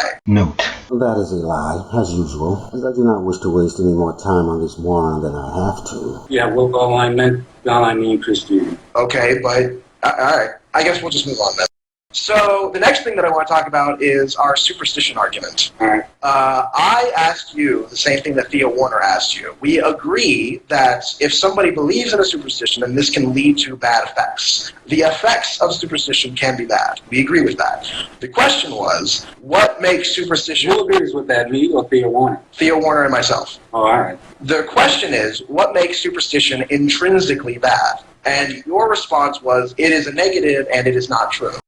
Note: this is false. I stated that I was out to destroy superstition. Do you want to ask me what's bad about superstition? I replied, it retards the superstitious individual. It destroys their reason. It prohibits man's growth, exploration, achieving, evolution. Do you want to concede it? Then asserted that superstition has positive effects as well. My retort, superstitions are a negative. They're false. It is impossible for a negative to produce a positive. Somehow BigLundi heard me say superstition is bad because it is a negative and false. Wow. The question is, what makes superstition intrinsically bad? And your response was, it is a negative and it is not true. Correct. Note. BigLundi and I engaged in this exact conversation in the comments section that this video appeared on. It was his argument that being a negative and not true does not make superstition intrinsically bad. I said correct above because even though I didn't say that superstition is bad because it is a negative and not true, I explained to BigLundi in our YouTube exchange how it is still true. The multitude of examples I gave him of this, such as superstition is a bad answer to any question, was beyond his grasp. In this debate, he will finally grasp and concede it is true. The question is, what makes superstition intrinsically bad? And your response was, it is a negative and it is not true. Correct. And I responded by saying, defining it, at least in part, in my latest response. Note. You just witnessed above the moment that BigLundi finally realized and acknowledges that a negative and it is not true defines superstition as intrinsically bad. And I responded by saying, defining it, at least in part, in my latest response. And I apologize because I didn't actually see you say not true in the first comment that you said. I apologize for that. I did not see that. Note. BigLundi is a liar because he just read off not true above as his reason for bringing this up again. And he will now begin a lie that he was not asserting that I said it is a negative and it is not true makes superstition intrinsically bad. But I said, even if you take that into account. Note. And there it is. Even if I take into account that you said it is a negative and not true, you have still stated that superstition is bad. He piles lie upon lie by claiming that he said the words, but I said even if you take that into account. We know it is a lie because he was unaware of the account until this very moment, the moment you and I just witnessed. And I responded by saying, defining it at least in part in my latest response, a moment that just prompted him to have to utter the words, but I said even if you take that into account. But I said, even if you take that into account, if you define something in part to just be bad, then that is itself tautological. You know that, right? Repeat that? Note. For those of you as confused as me by the gibberish he just spouted, I will translate. He is a liar. He has stated that if you do not give a reason why superstition is intrinsically bad, i.e. it is a negative and not true, then all you have said is that superstition is bad for no reason. He is claiming that I never gave reasons for why superstition is bad, and that is what he has been attempting to explain to me all along. He has started to lie to you after coming to the realization that I had in fact demonstrated that superstition is intrinsically bad, and that he was simply incapable of grasping the logic until now. He is attempting to save face. It is a futile effort. Repeat that? If you define something, if I'm asking you to define why something is bad intrinsically, and you simply define it in part as bad, then that's tautological, and that doesn't make any sense. It's unjustified. Note. Again, he has stated that I have not given a reason for why superstition is bad. Notice above that he omitted the words, it is a negative and it is not true, from this second go-round of his. Are you saying that's what I did? Well, you said that it's a negative. I asked you what makes superstition intrinsically bad. You said it's a negative, and it's not true. Note. Again, BigLundi has stated that if I ignore it is a negative and it is not true as your reasons, then you have committed a tautology through asserting superstition is bad because it is bad. When I asked him, are you saying that's what I did, not give a reason, he responds, well, you said that it is a negative. I asked you what makes superstition intrinsically bad, and you said it's a negative and it's not true. He has just asserted that his evidence that I did not give a reason are the two reasons he asserted I gave, the ones he told us to ignore so that he can prove that I committed a tautology. Wow. Are you saying that's what I did? Well, you said that it's a negative. I asked you what makes superstition intrinsically bad. You said it's a negative, and it's not true. Yes, a negative meaning it's false. It's not true. So you were just being redundant. My bad. So here, BigLundi, again, finally, apparently grasped what I have been explaining to him over the course of weeks. The same thing, that he's engaged in rehashing his own crap, and that he was simply too moronic to grasp this. His response is to project his own idiocy onto me above. You will now witness him in another attempt to shift his own ignorance, begin to insult my intelligence, his favorite thing to do. Trust me. So you were just being redundant. My bad. Yes. Yeah, well, yeah. You were being tautological. You were being redundant. All right, I got you. Sorry that upsets you. It didn't upset me. It just confused me. Anyway, which I think anybody can agree, if someone's being redundant and using different words and equivocating them, that would be pretty confusing. But anyway. Note. Please, what words have I equivocated, as you have just acknowledged me correct, Einstein Jr.?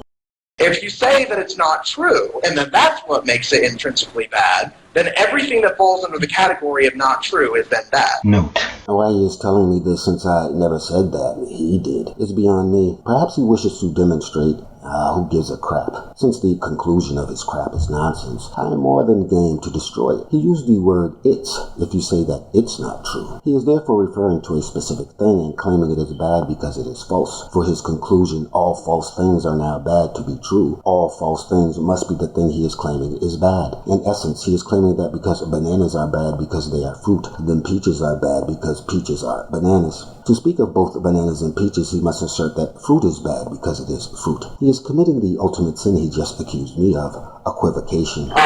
Anyway, which I think anybody can agree, if someone's being redundant and using different words and equivocating them, that would be pretty confusing. But anyway, if you say that it's not true, and that that's what makes it intrinsically bad, then everything that falls under the category of not true is then bad. Which is why I brought up that you would be forced to say that anime is bad, because anime isn't true. These are not true stories. Note. Sorry, BigLundi, but I'll have to get redundant here. As I told you then, superstition is a false thing believed to be true. Anime is a false thing not believed to be true. Therefore, anime is still not superstition, as you suggested it was then. Why is BigLundi redundancying this same nonsense I already corrected him on, and that he conceded long ago? Recall this. Even if you take that into account. Translation. You stated that superstition is bad because it is a negative and not true. If I take the terms a negative and not true out of the equation as to why you stated that superstition is bad, and instead I assert that you said superstition is bad because it's a false thing, then anime now becomes bad according to you because anime is a false thing. Note, he has simply stated that anime is superstition, a thing that does not exist, because since his subject is superstition, for something to possess the same attributes of superstition, that other thing must be superstition. He has also stated that superstition is anime, a thing that exists, for they are now synonymous. This is a contradiction, therefore his argument is nonsensical. His superstition-anime linkage is called equivocation. This is the same argument he forwarded in my bananas and peaches explanation, making this new attempt redundant. Which I think anybody can agree, if someone's being redundant and using different words and equivocating them, that would be pretty confusing. But anyway, then you would be forced to say that anime is bad, because these are not true stories. What was the definition I gave of superstition? I asked you, and your response was, point for point, superstition is a negative and not true. Note. BigLundi is a bold-faced liar. When Thea Warner told me that superstitions have positive effects upon the world, I told him that superstitions are a negative, false, and therefore cannot affect anything. BigLundi came to my YouTube channel, and I gave him a definition of the word superstition per his request, a false thing believed to be true. I asked you. Note. Here you just listen to the exact moment BigLundi realized he was being redundant by bringing up anime again. He's realizing that the definition I gave of superstition is adequate and does not include anime, because although false, anime is not a false thing believed to be true. And he is now simply going to lie and say I said the definition of superstition was something else in an attempt to save himself. Your response was, point for point, superstition is a negative and not true. No, my definition was a false thing believed to be true. Right, that's what you said in later on. Note. And there you have it. A liar cannot fight its predilection. BigLundi endeavored to demonstrate that claiming superstition is bad because it is a negative and false is incoherent, because that would dictate that anime is superstition and bad, and that anime is also false. This dictates he is also calling anime a negative, a thing that does not exist. His lie above states that I did not give that definition of superstition to him, and that he is unaware of it, and that is the why he has only just asserted for the first time that my definition also makes anime superstition, and that this is his first time conceding it doesn't. Alright, that was what now is, my definition was a false thing believed to be true. Right, that's what you said in later on. Then I pointed out that pranks can sometimes fall under this definition. Note: he is now going to attempt a session of speed talking to confuse you, weasel his way out of his predicament, change the subject from anime to pranks, in an effort to conceal his redundancy, equivocations, and lies to get us off the track of his stupidity. And well, let's go back to the anime. It didn't work. Lies, and white lies can come under this definition. Let's go back to the So anime. you're saying that those are bad now too. Let's go back to the anime. Now, if superstition is a false thing believed to be true, now we know anime characters do not exist. They are false. Are they believed to exist? I don't think anime is believed to be existent now. Note: a point Mr. Redundant already conceded on my YouTube page. He acknowledged that superstition and anime are not both superstition by my definition of superstition, which is the argument he just presented again. Alright, so if superstition is a false thing believed to be true and anime is a false thing not believed to be true, then anime is not superstition. I understand, and that's why later on I gave a different example. Note: if you conceded that anime is not the equivalent of superstition, and therefore were forced to give a different example, then why did you just posit the anime equivocation example? Again, redundantly, lying garbage. Anyway, which I think anybody can agree, if someone's being redundant and using different words and equivocating them, that would be pretty confusing. But anyway, I understand, and that's why later on I gave a different example. Okay, so... Well, I'm telling you that... But that's not what you said at first. Note: how pathetic. He had to give a different example because, according to him, it is what I said, or he would not have had to give a different example. He just said he gave a different example before I gave the definition of superstition that forced him to give the different example. His different example was that my definition now makes pranks and white lies superstition. A liar to the last is BigLundi. At first you That is what I said. at first you just said that it's not true. Note: here, BigLundi has said that when he asked me for the definition of the word superstition, that I told him that it is something that is not true, that prompted him to tell me that would make anime superstition, and that forced me to change my definition to a false thing believed to be true, that he then conceded that I was right, and that anime is not superstition by my definition, and that he brought up anime in this debate because none of the above occurred. Now, my definition was a false thing believed to be true. Right, that's what you said in later on. And then I said that anime would be not true, and then you would be calling that to be bad. Note: no, you would be calling anime one of either two things. One, if you go with your lie that I said superstition is something that isn't true, then you are asserting that because superstition is bad because it is not true, that means that anime is bad because it is not true. This dictates that the definition of the words not true is both superstition and anime. Example: superstition is bad because it is anime. That means anime is bad because it is superstition. That dictates that the definition of the word superstition is the word anime. They must be the same thing to have the same problem. That dictates that the definition of the word anime is the word superstition. 2. If you go with what I said, the definition of the word superstition is a false thing believed to be true, then you are calling anime a negative, stating that anime doesn't exist. You move on to say that the definition of the words a negative is the word bad, and your climax is stating that because the definition of the words a negative is the word bad, then anime is bad because it is a negative. That anime is bad because anime doesn't exist. At first you just said that it's not true, and then I said that anime would be not true, and then you would be calling that to be bad. And then you added on later on that it is not true and it is believed to be true. Liar. And then I said, okay, then white lies are then necessarily bad, and so are pranks when people believe the pranks to be true. Yeah. You're saying that those are bad now too, okay? Note: when BigLundi heard me say the word yes, he took this to mean I was saying he was right. No, I was simply acknowledging that was the argument he posited on my YouTube channel. Then you need a more substantive definition than they're not true and believed to be true in order to call it intrinsically bad. Note: I don't need anything because I never said that. Those are your words. Superstition That would make it a false thing believed to be true, would make it superstition. Okay, then white lies are superstition. You let me finish if you like. All right. If superstition is a false thing believed to be true, and something that is false is not believed to be true, it is not superstition. So if you take a prank, the prank is already defined as a prank. It is not defined as superstition. So it is not superstition. If a prank was defined as superstition, it would be something believed to be true that is superstition. But it is not defined as superstition. It is defined as a prank. Note. Put more simply, people and elephants are both biological organisms, but people and elephants are not both people. For elephants to be people, the definition of the words biological organism must be the word people. For pranks and superstition to be the same thing, the definition of the words a false thing believed to be true must be the word superstition. I have redundantly explained this to BigLundi time and again. But it is not defined as superstition. It is defined as a prank. Okay, I'll try to lay this out a little simpler for you. When you say that superstition is bad because it is not true and believed to be true. Note. I will lay this out for you as simply as I can.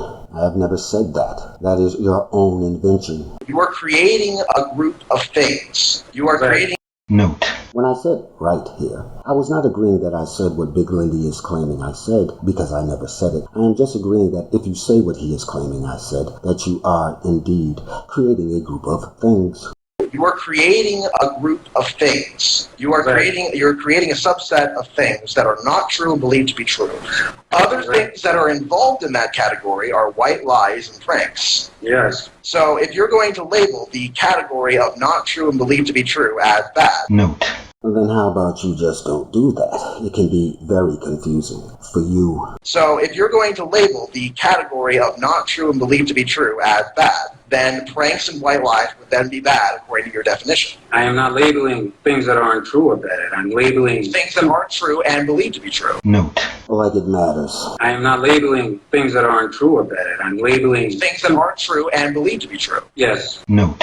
Here, BigLundi believes the word yes means that I am agreeing that I've said that the category of things that aren't true and believed to be true is bad for those reasons. No, I am simply acknowledging that that is what he said. I am not labeling things that aren't true or bad. I'm labeling things that aren't true and believed to be true. Yes. I am labeling superstition bad. Note.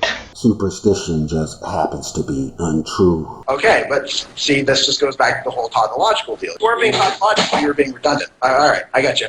You're just defining superstition to be bad. Note. Translation. You're just saying that the definition of the word superstition is the word bad. Where I got that from is your statement that superstition is a false thing believed to be true. And since I say that a false thing believed to be true is bad, that means when you say superstition is a false thing believed to be true, you are saying that superstition is bad. So you've given no reason why it's bad, and that's tautological. You're just defining superstition to be bad, and that doesn't work. No, I'm defining superstition as bad because it is false. I have a reason. It is not for just. Right, and then I point out that there are things that are false that aren't bad. Then you say that it has to be true, that it has to be false and believed to be true, and then I said there are other things that are false and believed to be true, which you don't think that are bad. So you need a better definition of superstition if you're going to say that it's intrinsically bad. Note. All BigLundi has stated is that superstition is not bad. Why? Because according to him, the definition of the word false is the word bad. So if you say something is bad because it is false, then you're only saying that that something is false just because it is false. And you cannot say something is intrinsically false just because it is false. And so that means it is not false, because you have given no reason to call it false other than the fact that it is false. He goes on to say that although he knows the thing is false, he is unaware that that thing is intrinsically false, and that you must demonstrate, give reasons, that that thing is false so that he can accept that it is intrinsically false. My aim is not to prove that superstition is false, that he has conceded. It is to prove that superstition is bad. He is equivocating false and bad. Succinctly, he believes he is showing that pranks and white lies are superstition according to my definition of the word superstition, which is a false thing believed to be true. What he is actually engaged in doing is attempting to prove that my definition of the word superstition is wrong. My definition of the word superstition is a false thing believed to be true. His contention is that that makes white lies and pranks superstition, as they are also false things believed to be true. I have informed him that white lies and pranks are not superstition, and that his confusion stems from his equivocation of the words false and bad, and from his equivocation of the sentence a false thing believed to be true and the word superstition. He cannot grasp that he is calling my definition of the word superstition wrong, because that must be the case for pranks and white lies to be superstition. But superstition is a false thing believed to be true, and therefore his faulty reasoning is to blame for his equivocation and redundant reiterations of his argument. In other words, my definition of superstition cannot be wrong, which is his claim, because it is true, and therefore white lies and pranks cannot be superstition, or he would not be engaged in demonstrating that they are not. His mind cannot grasp why it wants to call these three things, superstition, pranks, white lies, the same thing by definition, but yet it can't.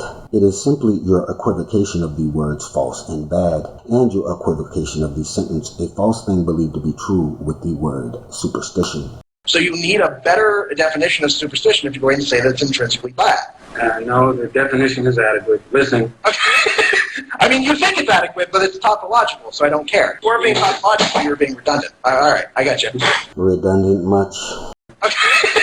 I mean, you think it's adequate, but it's tautological, so I don't care. You understand? You don't care. So If it's tautological. You want me to explain it, or you? Go ahead and explain it, because I really don't care. Well, I don't care if you're just saying I'm just defining superstition as bad. Then how about you just don't say that? It can be pretty confusing for you. Because that is just a tautology. All right, I'll try it again. Superstition is bad. Why is superstition bad? Because it is false. Now, we know the sentence superstition is bad stands alone. Note. That means that because you said the word superstition, then you are not talking about pranks and white lies. You are talking about superstition.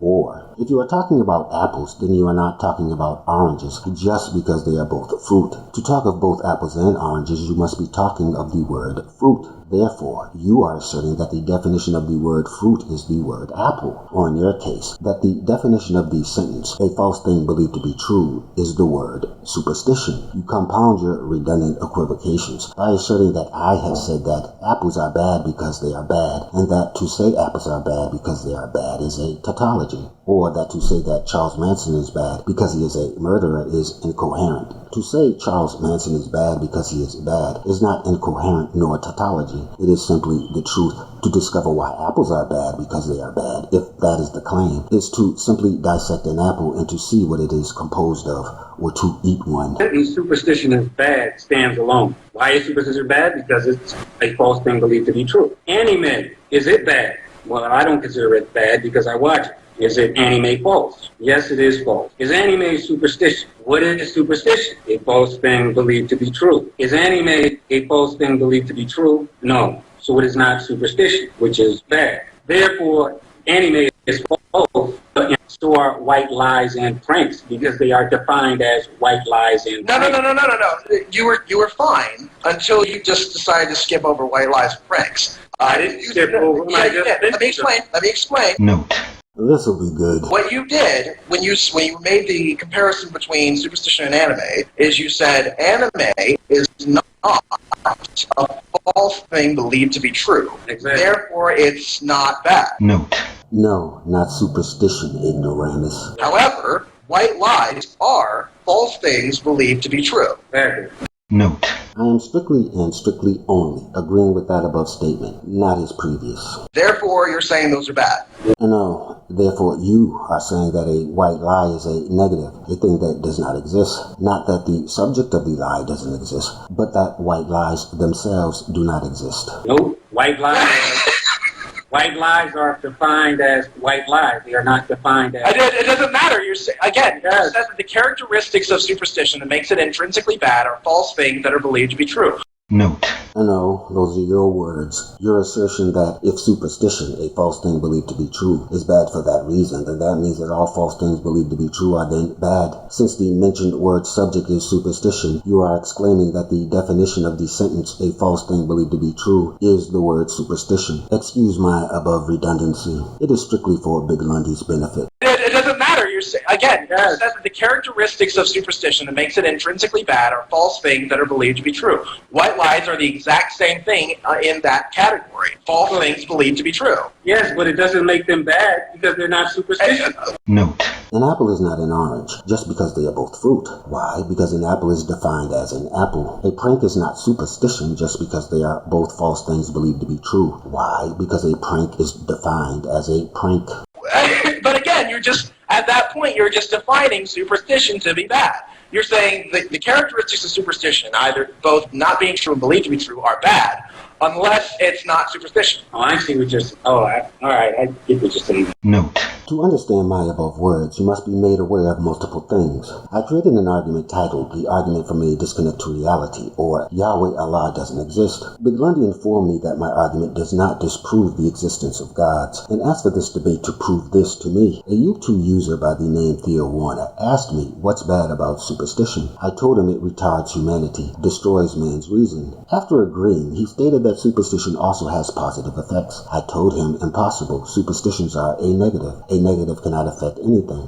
BigLundi came armed with 1. You said that superstition is bad because it is false. That would mean all false things are bad. I told him only if the definition of the word false is the word bad. 2. You said that superstition is a false thing believed to be true. That would make all false things believed to be true. White lies, pranks, superstition. I told him only if the definition of the sentence, a false thing believed to be true, is the word superstition. He continued and continues to argue these 2 points, meaning he is not stating what his 2 points dictate above. If that is the case, they can only mean the following. He is attempting to show that my argument does not disprove gods. By showing that if pranks and God are both false things believed to be true, then that would demonstrate that my argument is false because pranks exist. In other words, he is saying that I am arguing that gods do not exist because they are superstition. As superstition is a false thing believed to be true, pranks and white lies would not exist because they too are false things believed to be true. Therefore, my argument is false. This dictates that I would be asserting that white lies and pranks are superstition. For that is the only scenario under which anything he did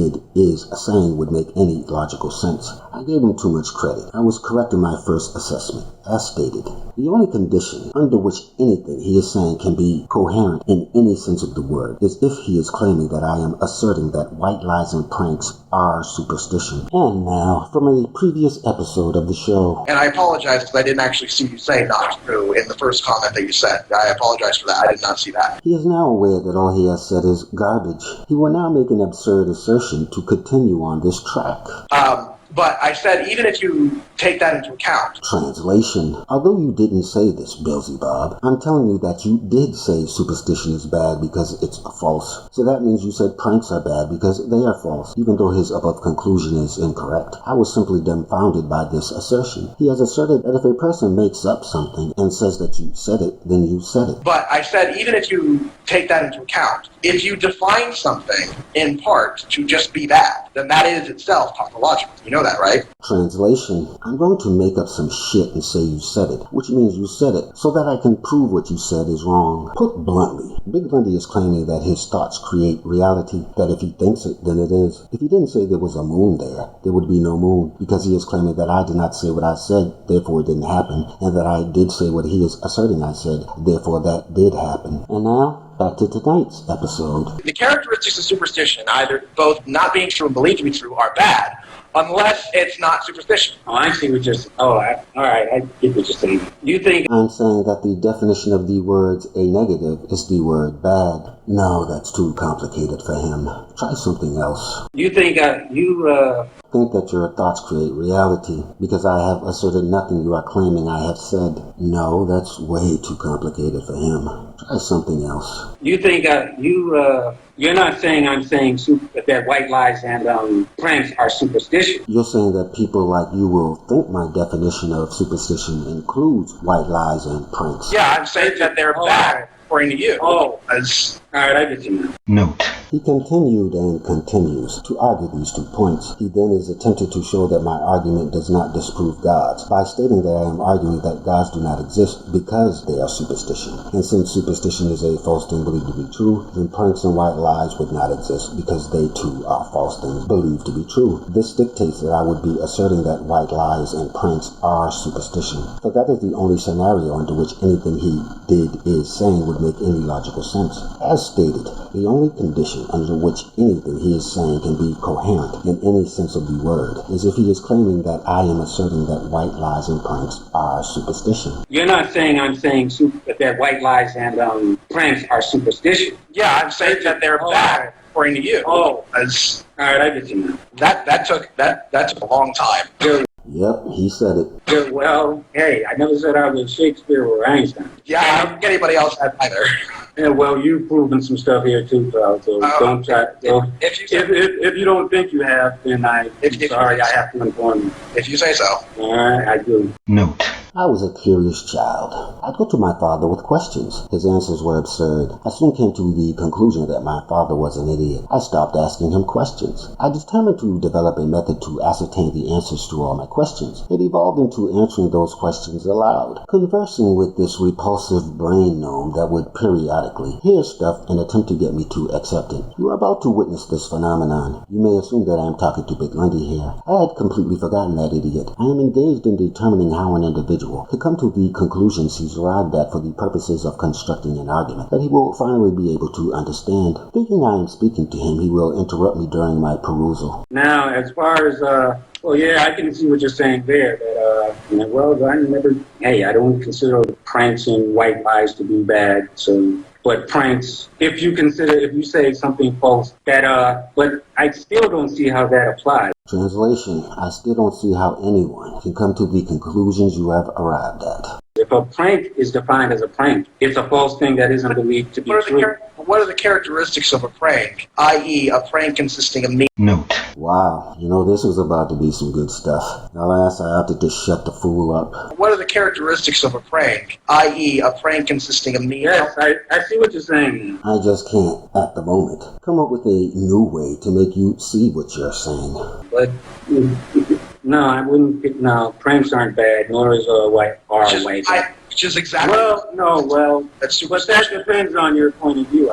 Well, if you want to be a subjectivist about it. Note: BigLundi is a lying hypocrite. I created an argument disproving the existence of the Christian God and all the rest by demonstrating that multiple interpretations, denominations of Christianity would not exist if this God exists. Because some Christians claim a hell exists and some claim the opposite, both interpretations cannot be true. BigLundi says I am wrong and asks for this debate. Put succinctly, his claim is that all the interpretations, denominations of Christianity are true. My forwarded argument that hell exists or does not despite anyone's personal wishes, and therefore you cannot interpret the existence of hell, has been called an absurd notion by him. He is asserting that if you do not believe trees exist and someone else believes trees exist, then you are both right, because you can interpret the existence of trees. Bluntly, the human mind creates reality. BigLundi has been forwarding this for the entirety of this debate. When I turned his own argument against him, well, that depends on your point of view, I guess. You witness his response. He witlessly adopts my argument. Well, but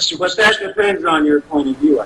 Well, if you want to be a subjectivist about it, but that's why I'm telling you that you need a better definition as to why superstition is intrinsically bad. Other things that you don't think are bad also match that definition. Note: the audio will break up considerably for a short time here, but it is me simply again redundantly attempting as simply as I can to explain to BigLundi again why apples and oranges are not the same thing just because they are both fruit. I failed. Such concepts are simply beyond his ability to grasp. But then but again, I need to add additional.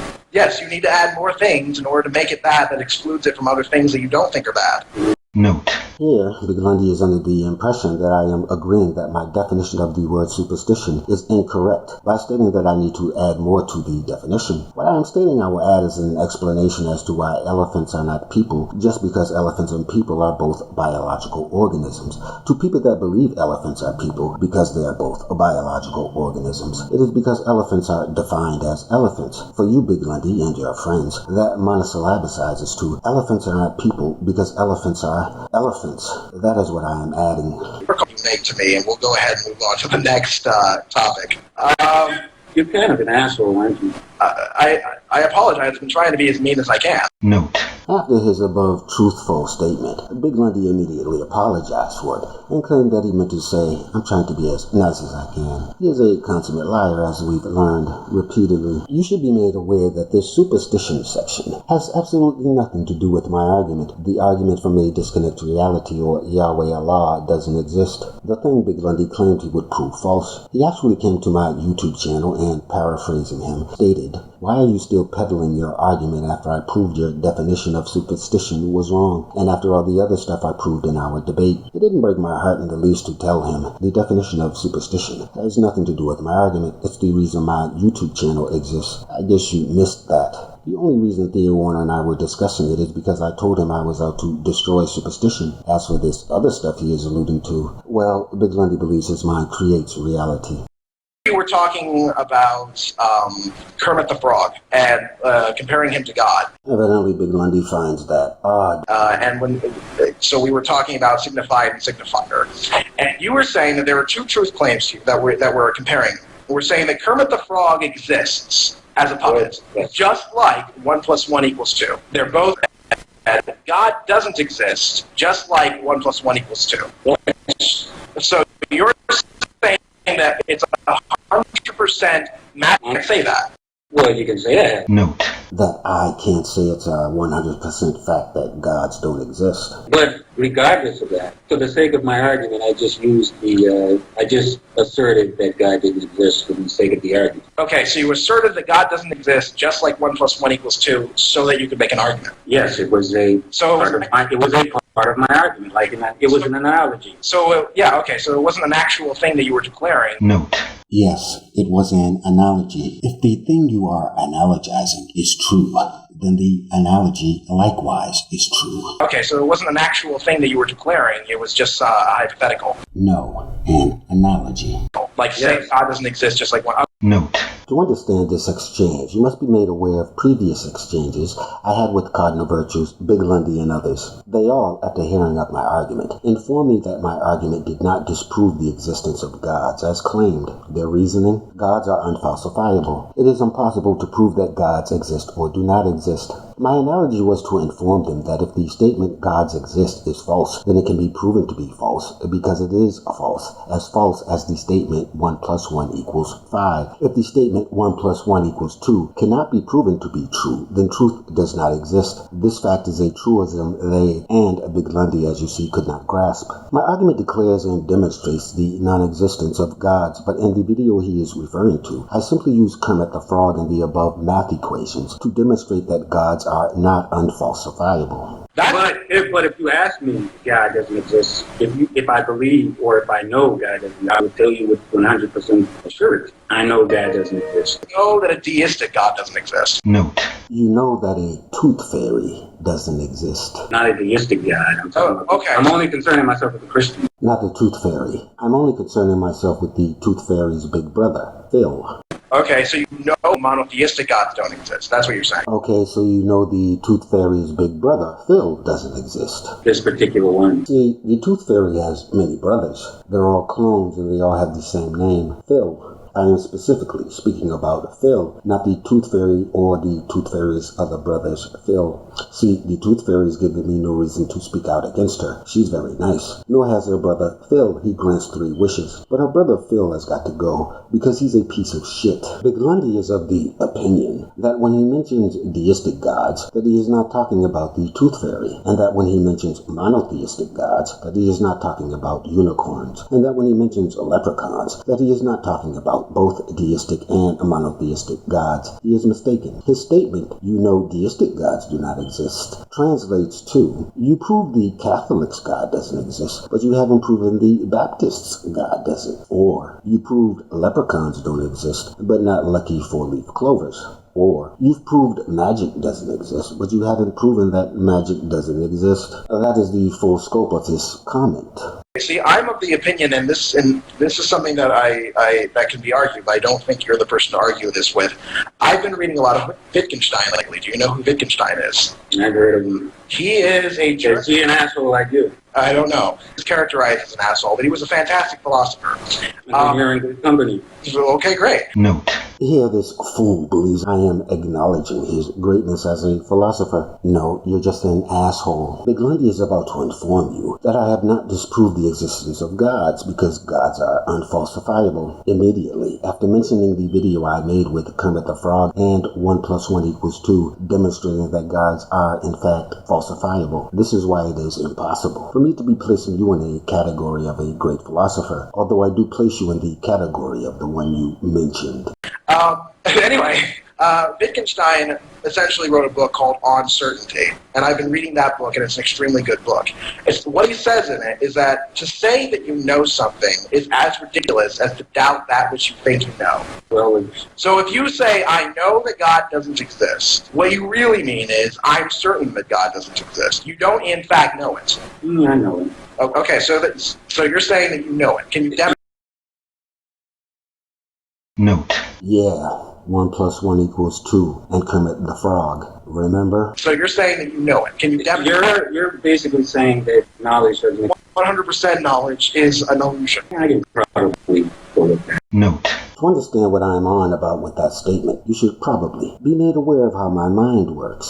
As I proved, knowledge exists with the Kermit the Frog and the 1 + 1 = 2 equation. BigLundi simply missed it. I kind of forgot all about him here and went on a mind trip to figure out why people could come to the conclusion that knowledge doesn't exist. And yes, when I think I have a tendency to shut everything around me out and think aloud, this is what you are about to witness coming up. I am actually not talking to BigLundi here, although he will interrupt me. I am engaged in a conversation with a brain gnome that has come out to challenge me as they often do. Well, I can probably go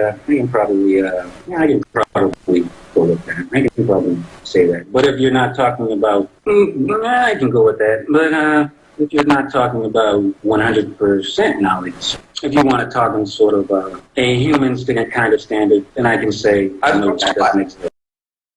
As a, metaphysical one? Note. When I refer to metaphysics, I'm speaking of human imagination. If a schizophrenic tells you that a ball of white light walked up to them and told them to have a nice day, they are telling you they know this happened. BSF told me that they know their God exists. This is occurring in their heads. Are these things actually true? No. They are speaking metaphysically or supposing. They simply believe these things, or as BigLundi would put it, they are only certain of these things. When I said I know gods do not exist, I am speaking theoretically. Theory requires evidence. Metaphysics and supposition do not. As a, metaphysical one? Well, metaphysics is another thing that was constructed by humans to understand our thoughts. So that but we have an idea of what it means. We may not know what it means, I guess is what your point is, but... Wait, okay, we'll go ahead. You went ahead and conceded that, so we'll just move on to the next. Note. I have conceded nothing BigLundi is talking about. I only informed him that if something is, then you can know it is, because it is impossible to know something that isn't. That what he is saying can only be true metaphysically speaking. He simply missed the point. You see, BigLundi, as you informed everyone below, metaphysics is a human construct for deciphering our thoughts. Its intent is not to discern physical reality, which you claim does not exist. That assertion of yours is only true in your head, for if knowledge doesn't exist, that means truth does not exist. And if truth does not exist, that means nothing exists. And if nothing exists, that means you wouldn't be here watching this video. If the intent of metaphysics was to discern physical reality, it would be called physics.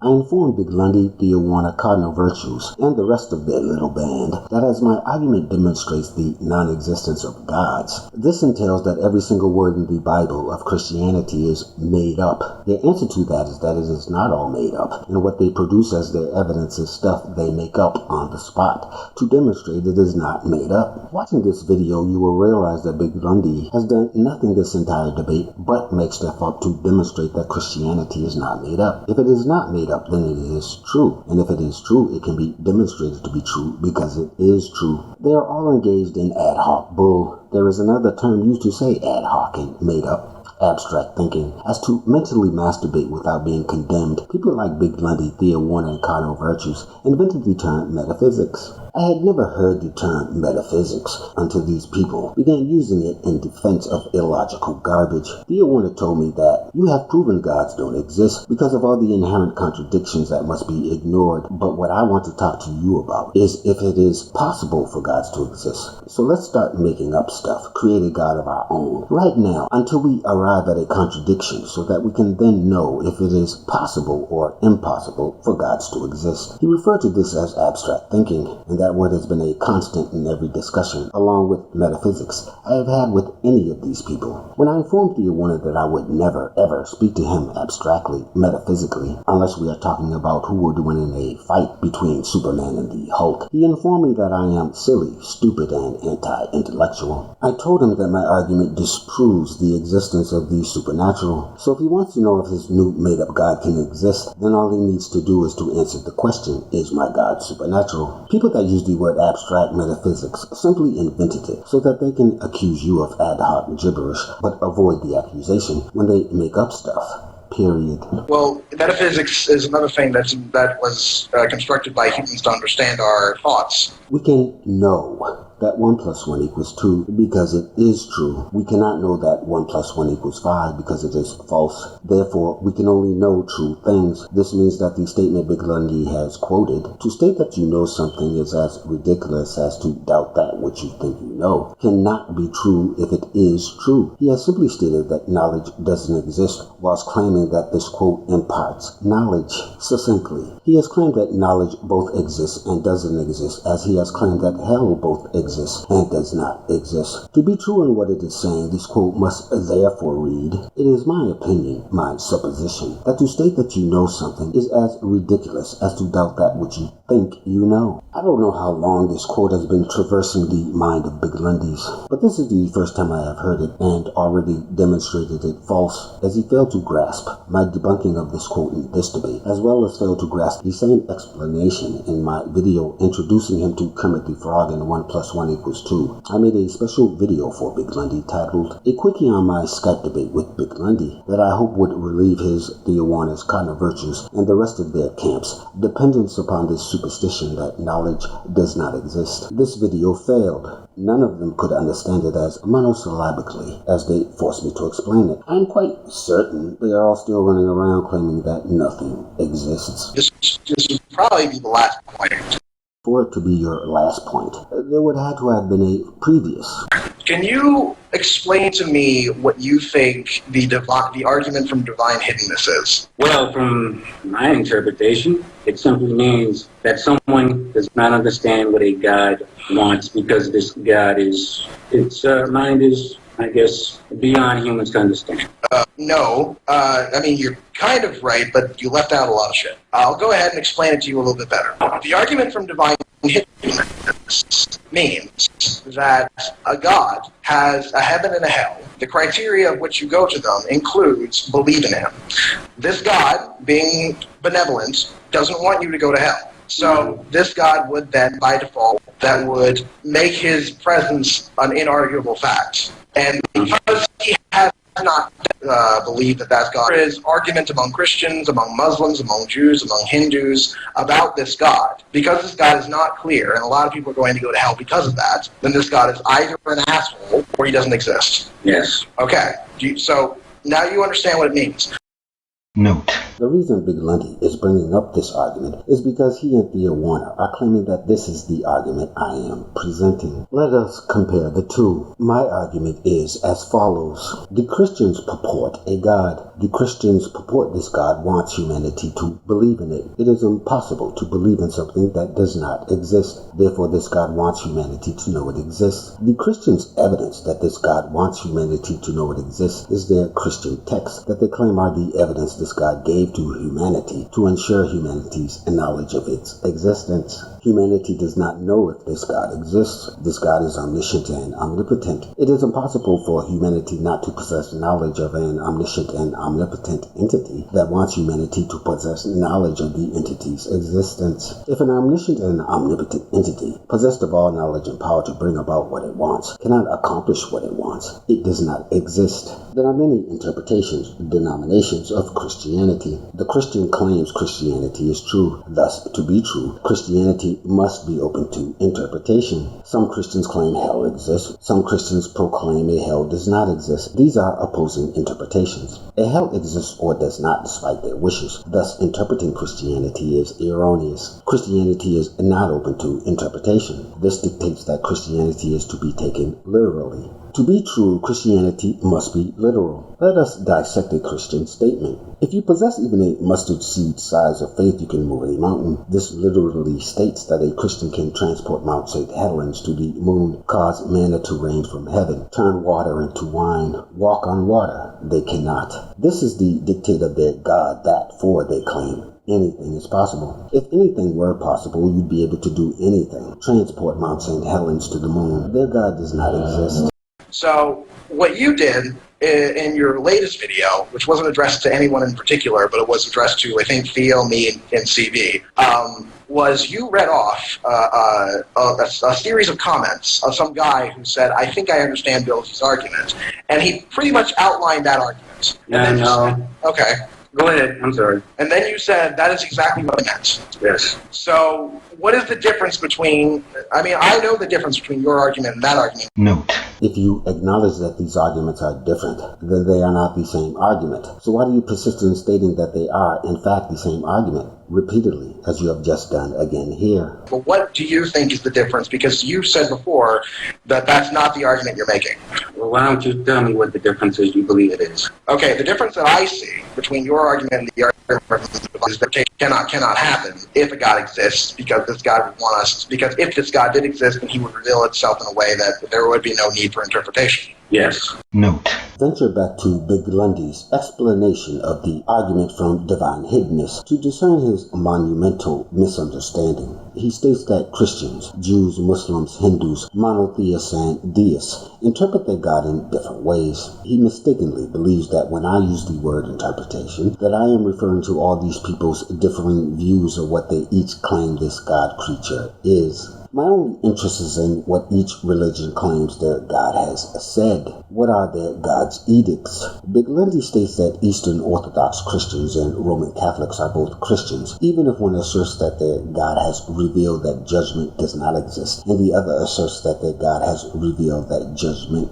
does exist. And my concern is the fact that in a religious book, the Bible, this God either states that hell exists or that hell does not exist. Some Christians believe hell exists, and some of them don't. According to the God they worship, hell exists or it doesn't. It created a hell or it did not. They have no say in the matter. What you think about the moon in no way affects the moon. Therefore, interpretation by humans is not allowed in Christianity or any other religion. Recall BigLundi's statement that we can interpret for ourselves what constitutes food. He has just stated that a rock is food if someone says it is food. He has literally asserted that if someone declares rocks are food, that rocks are literally edible. This is the point that is beyond BigLundi's comprehension. The final piece of the puzzle is BigLundi's inability to grasp the concepts of omniscience and omnipotence. The point of my argument he simply chooses to ignore. That this God knows all and can do all. Nothing is beyond this God's reach, a purview. If it wants you to know something, you will know it because that is what this omniscient and omnipotent God wants. Omniscience and omnipotence makes it impossible for this God to be misunderstood about the existence of hell, period. This has been explained to him countless times by myself and others,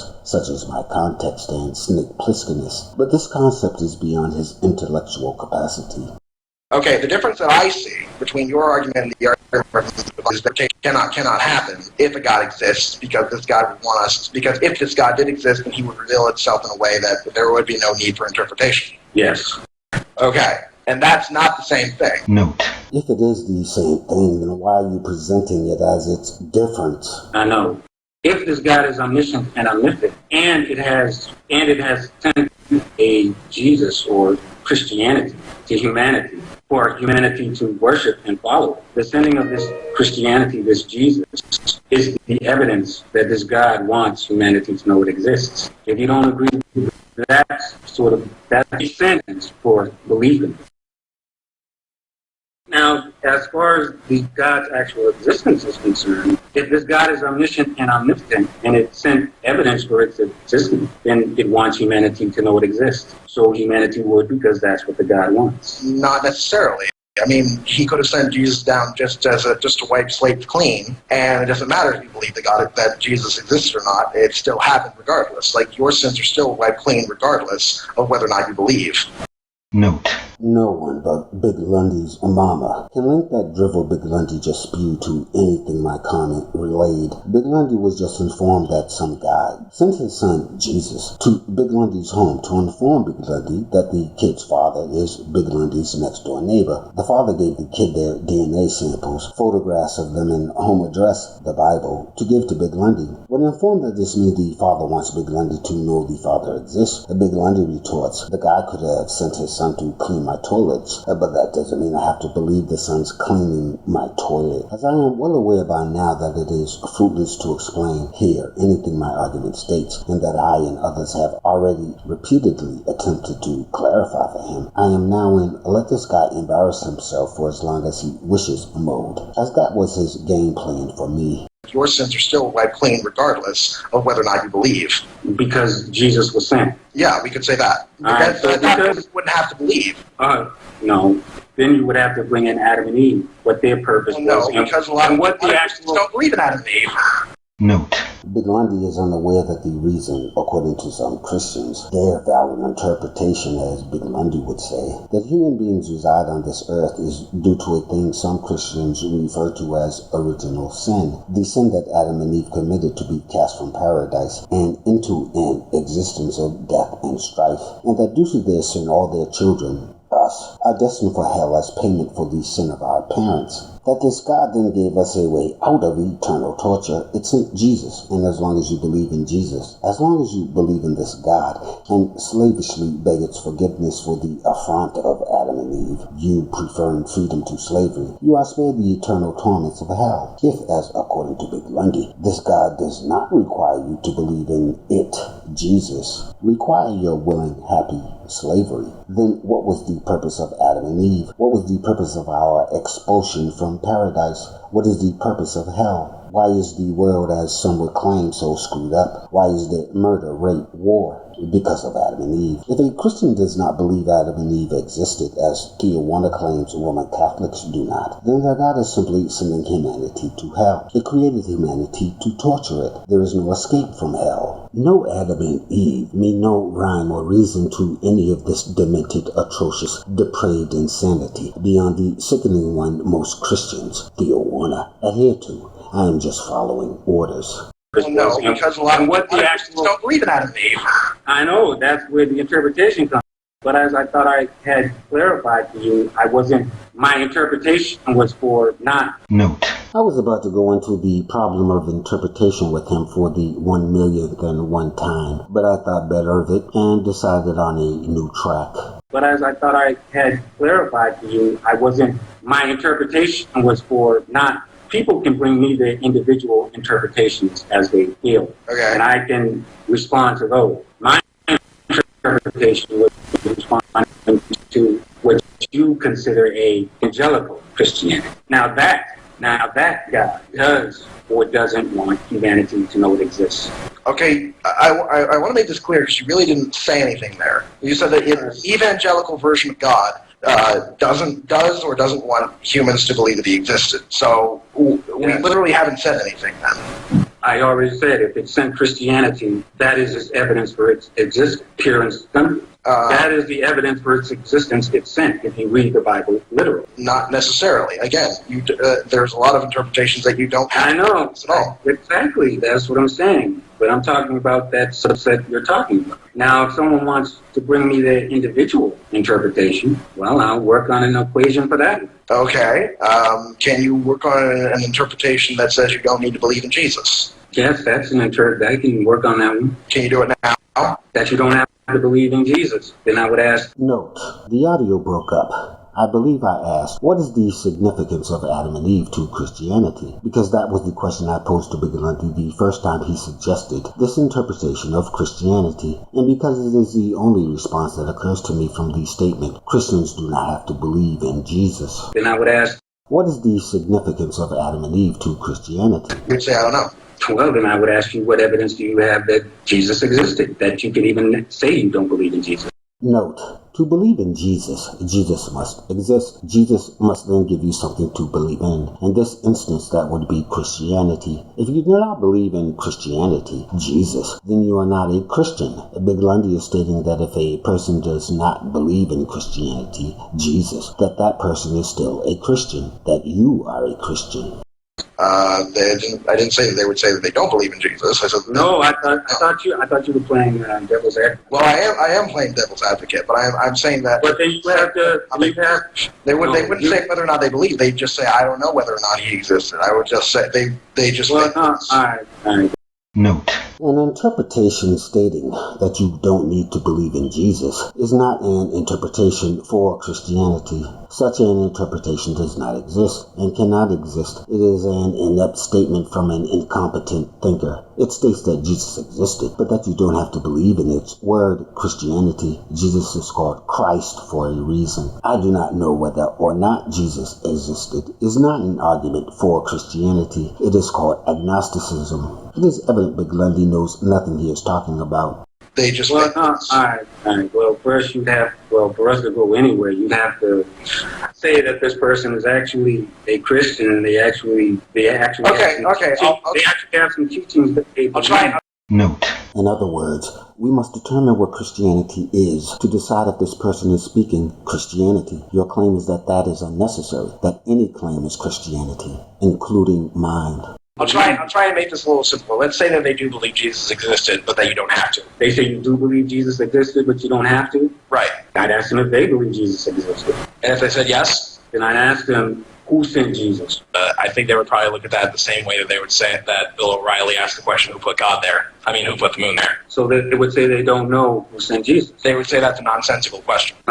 So then they aren't Christian. No. Yes, they wouldn't be. They would, if they're Christian. Are you saying that now that they're Christians that do not believe the God Yahweh exists, that there can be a Christianity that does not believe a God called Yahweh exists? Yeah, they're called atheist Christians. No. Very true. Note: I was unaware, if BigLundi is being truthful, that a group of people exist that call themselves Christians, but do not believe the God of Christianity exists. I figured BigLundi was simply being the asshole he has been throughout this entire video. Very true. I know I'm a trip. Okay, so I just want to go over all right, so these atheist Christians. All right. These are new ones for me. So what do atheist Christians believe? In the teachings of Jesus and how to be a better person, but they don't believe in the God or Jesus' divinity. Do they believe Jesus existed? Sure. As what, just a human being that preached? A philosopher, basically, is what they believe. Yeah. So then that's not Christianity. Why? Because Jesus sent by God is separate from Jesus that was born and just grew up and went to school and wrote a book. Okay, but that just because of different Jesus, it doesn't mean that's not Christianity. Buddhism is atheistic too, but they believe Buddha existed in his teachings. Note: here BigLundi has just asserted that Jesus' disparate origins, magically created by God, and born a regular guy like you and I, are equivalent, that they are the same thing, that Christianity is Christianity no matter what it is. To prove this, he has asserted that Buddhists believe Buddha existed. To prove that, he asserts that Buddhism is atheistic. Again, BigLundi demonstrates he has no clue what is spewing from his mouth. Buddhism is atheistic. Buddhism is not atheistic. An atheist does not believe in the existence of gods. Buddha himself stated that he not only conversed with a god, but engaged one in combat. The confused BigLundi has interpreted the sentence, "I do not worship the gods I believe exist," to mean, "I do not believe gods exist." He misses every time. But they believe Buddha existed in his teachings. But that's atheistic. No, Jesus is, if he is a normal man, he's not Christianity. Why? Because Christianity either comes from a God or it comes from man. Why? Note: because dolphins don't write religious tomes. Not that you've ever read anyway. Why? Since the day I posted my argument, the likes of Theo 1 and BigLundi Cardinal Virtues, Abby Normal 1, Mike Norman, Zagrisha, Adan Tamasu, and a plethora of others showed up to my YouTube channel for one purpose: to insult me, vote down my videos, false flag my videos in comments, threaten my life. This is BigLundi's purpose here. His above comment demonstrates his presence is solely in pursuit of those goals. Truth is not his agenda. His above question proves that he is on automatic, and therefore I will continue to allow him to make as big a fool of himself as he wishes. Because Christianity either comes from a God or it comes from man. Why? It's simple. Because God... Okay, yeah, I can say that Note. The buffoon attempts to save face with the below words. Unfortunately, it is too late, and I ain't having it. Yeah, I can say that. Let me finish. God either exists or it doesn't. If it wanted humankind to worship it and follow a religion, a way to worship it, it sent a religion called Christianity. Therefore, yeah, see, if you want to play that role, that's that's not a game I'm willing to play with. I'm playing the role of the people. You have to play that game. I'm playing the role of the people who disagree with you. Note. Speak for yourself. Not everyone that disagrees with me is a douchebag piece of trash. All right. Yes. All right. Well, then let's go with this. We'll work with this. If this God sent a religion, Christianity, it either sent it or it didn't. If it didn't, then you want to say that Christianity was actually created by some guy who was born down the block named Jesus, and he wrote a philosophy book called Christianity. Well, I don't think he wrote a philosophy book called Christianity. I think he just spoke to people, and then they wrote it down. Yeah, well, whatever. I think that would Buddha. If that is what Christianity is, then that's what their Christianity is. And if that's their interpretation, we're talking about interpretation. Every interpretation, according to some people, is valid. So if that's their interpretation, yeah. And you're saying that it can't be Christianity. Why? Not if Christianity comes from a God, like some people say. Not necessarily. No. Note. BigLundi is about to tell you how Christianity can both come from a God and not come from a God. Let's partake of his wisdom. No, they can believe that Jesus was just a guy who had some good ideas, and then they follow his good ideas, and not believe in a God, and still call that Christianity. That's their right. Yes, that is their right. But my point is, if that's right, and people who say, if that can be called Christianity, and people who say that Christianity and Jesus were sent by a God are both correct, if they can both be correct, then it's crap. If everything's equal. Hell exists, hell doesn't exist. It's all at the same time. It's all the same. It's all equal. And that's absurd. Hell existing and not existing at the same time. If that works in your mind, then no, I'm not saying I'm not saying hell exists and at the same time it doesn't exist. We can say that economy is open to interpretation. Therefore, all ideas in the economy are equally valid. No, I'm not saying I'm not saying hell exists and at the same time it doesn't exist. I'm saying some people. That's what acceptance of multiple interpretations or denominations gives you. That's all it gives you. Is that it doesn't force you to conclude that hell both exists and not exists. If you say they are both valid, it does. I can say that one's bad and one's good. Note. Then you are not addressing validity. I can say that one's bad and one's good. Yeah, and then you're left to figuring out which one is and which one isn't. And that is what my argument is trying to do. Right, and I can say that because I can talk to two Christians and I can say, is your God benevolent? And they could both say yes. And I would say, well, hell doesn't match up with a benevolent God. And I could say, so an interpretation that goes with a benevolent God that doesn't include hell is a better interpretation than a God that is benevolent but yet includes hell. I could say that there's a better interpretation there. Yeah, but which one is right or which one is wrong? You can say whatever you want. Whichever one indicates the God they believe in. Note. What did BigLundi just say? He just said that the person actually describing the God is the one that is right. He just said the other person is not describing the God that they believe in, so he is wrong. He just said that only truth is valid. He just said that interpreting is not. He just gave you my argument. He will realize this in a second and start fast talking to throw you off this fact. Whichever one indicates the God they believe in. I wouldn't even say either one of them is right. So, atheist, yeah, I'm defending Christianity, and it's starting to get I don't know. I really should just leave this to the Christians to do, because all I'm trying to do is point out that your logic is silly. That's all I'm trying to do. Well, you've yet to do that. I mean, other than that, that's your opinion that I haven't done that, but, regardless, I think everybody here disagree with you. Well, that's, I guess, like you, your interpretation is their interpretation. that appears to be everybody's interpretation except you. Everyone's interpretation. Wow. Except you. Everybody that's watching. I'll say that. Oh, everyone that agrees with you is not everyone, I must tell you. I understand. That's why I made the clarifier everybody that's watching right now. Note. Too little, too late, ignoramus. I'm just letting you know that there are plenty of people that agree with my argument. And okay, that's fine. But everybody who's watching you do this right now pretty much thinks that your logic is pretty silly right now. Well, let you know. That's their interpretation, as you'd like to say. The only thing with this fact that interpretation can exist in Christianity is that my interpretation is just as valid as anyone else's, unless you can prove it is invalid. That's I can prove that your logic is silly, and I can do that by proving that it's invalid, by saying that multiple interpretations doesn't mean invalidity. Note. Now all you have to prove is that I said that, you lying garbage. It doesn't mean invalidity. It means all things are valid No, in Christianity. it doesn't. We can say that economy is open to interpretation, therefore all ideas in the economy are equally valid. It doesn't. Oh, Again, I already told you that if a God is benevolent, then you can have a good interpretation of that. Sir, it is even. Then it is even. All interpretations are indistinguishable. They all inhabit the same ground. They are all equally true or false. Sir, it is even. Yes, it does matter. It may not matter to you. Note, BigLundi informed me in an exchange that the fact that Christianity advocates and justifies torture, child murder, slavery, rape, racism, and genocide does not offend him in the least. No, Christianity doesn't offend me. Some Christians do. It may not matter to you. Well, I don't think it matters to you either. Yes, that's what my argument is about. That's why it exists.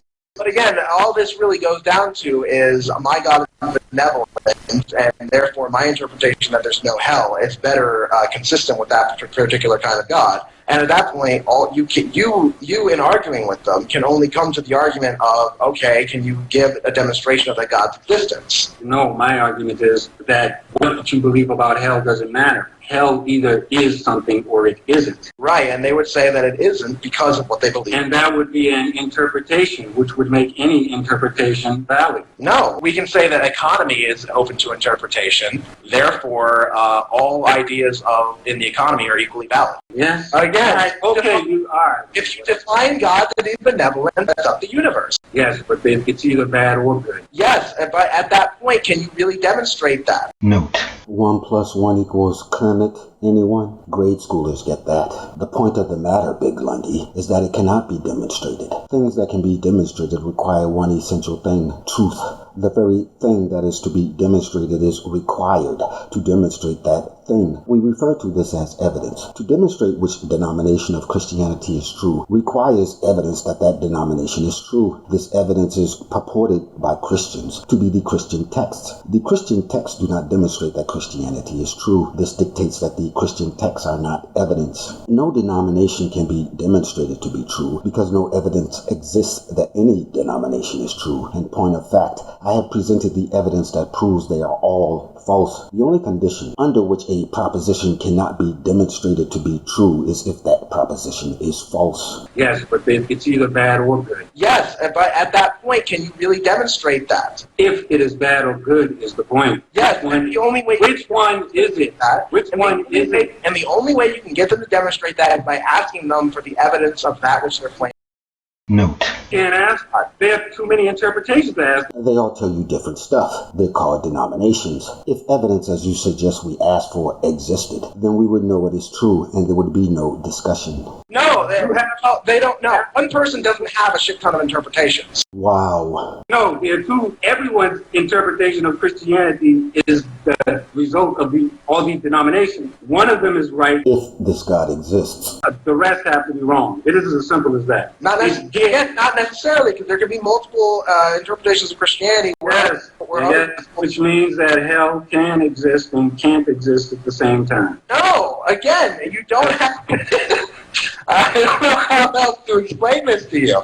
We can say that economy is open to interpretation, therefore all ideas in the economy are equally valid. No, again, you don't have I don't know how else to explain this to you. If somebody says Christianity is open to interpretation, but there could be bad interpretations and good interpretations, then they're not forced to come to the conclusion that hell Bad interpretations and good interpretations of Christianity is not interpreting Christianity. Note: claiming Christianity is bad or evil, as opposed to good or not evil, is not the equivalent of claiming that hell exists and that hell does not exist. This is what I was about to get into. Although, if you believe Christianity is bad as opposed to someone that believes it is good, that is, technically speaking, your interpretation of Christianity. And as he is confused enough, I decided not to go there. Bad interpretations and good interpretations of Christianity is not interpreting Christianity. Yes, it is. No, it is not. Not. You say, well, it is technically interpreting Christianity. Yes, it is. It is interpreting Christianity. But if you say there is a bad, well, you're just agreeing with me. I mean, that's what I'm saying. It either is bad or it is good. Yeah. There's one or the other. Yeah. So is one or the other. They can't be interpretations. They can only be one or the other. No. There can be, again, there can be interpretations, and some of them can be better reflective of what the truth is, and some of them can be worse reflective of what the truth is. Note: and truth is not open to interpretation, meaning the non-truths are made up. Do you remember that part of my argument? You should, as you informed us that Christians are not making up the statement. I know what the Bible is saying because God speaks to me through the Holy Spirit. And some of them can be worse reflective of what the truth is. Yeah, but there is a truth. Yes, and? Note: it was your assertion that truth did not exist, that knowledge did not exist. That was your thesis, your reason for challenging me to this debate, to prove to me that knowledge of the existence of gods could not be had, and therefore my argument proves nothing. Yes, and? And if you cannot discover that truth, then all the interpretations are made up. No! You can't. Yeah. Take this back to economics. There is one way in economics that we can say works better than all the other ways. Note: and we can also say that economics is completely made up by humans. To demonstrate that Christianity is not made up, BigLundi states that it is the equivalent of a made-up thing. Take this back to economics. There is one way in economics that we can say works better than all the other ways, depending on the situation. It works better in one way, but people interpret economics differently. Does that mean that there is now not one way to interpret economics that makes it better? Note: here BigLundi believes he is creating an analogy. Unfortunately, he neither knows the definition of the word analogy nor how to create one. Analogies replace the nouns of the thing you are analogizing with nouns of equal value. Let us test his statement for this requirement. He has replaced Christianity with economics, an equal replacement, but was economics sent by the most powerful being on earth? A god. You have neglected to replace that noun in your non-analogy. For without it, you have asserted that economics itself is a sentient entity with wants, desires, and orders to be obeyed. I'm telling you that different interpretations can be there, while there is still one actual truth that the interpretations are not correct on. You said there can be an actual truth. There can be in the midst of all the interpretations. There can be worse interpretations of economics and better. Are you saying there is no interpretation of economics that is actually real? No. All right, then there is a real interpretation of economics. Are you saying that there's no interpretation of Christianity that's real? No, I'm saying all the interpretations, one of them is only real. Then why did you ask that question? Because that doesn't have anything to do with what we're talking about. Note: then I will explain to you what we are talking about. My argument, the one that states hell cannot both exist and not. Your claim is that hell can. Your proffered evidence for this is that economics can be both true and not true, exist and not exist. This is your argument. Claiming there is a true economics is to claim the others are false and not economics. Economics is then not open to interpretation. The others are made up garbage. Only one is true. That is the true analogy. Only one Christianity is true if Christianity and economics are equivalent. Then why did you ask that question? Because that doesn't have anything to do with what we're talking about. Because, yes, it does. Are you just playing dumb or what?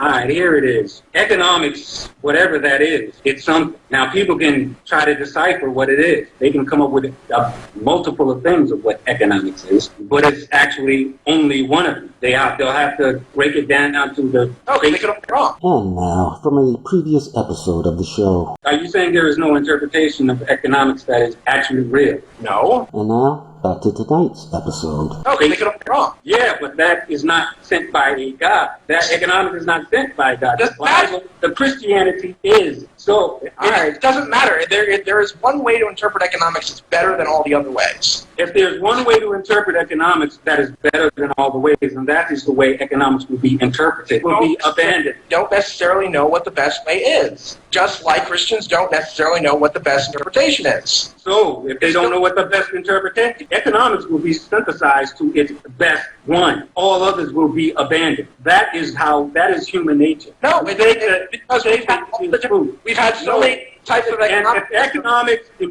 synthesized to that one basic then Christianity, multiple sets simply makes all sets valid. We have multiple sets of economics, none of which are the one best way that we can figure out so far. So then you're saying there is no best Christianity. You don't know what Christianity is. You don't know what all valid. Is. All valid. No, we can say that economy is open to interpretation. Therefore, all ideas in the economy are equally valid. No, I'm telling you, if you equate...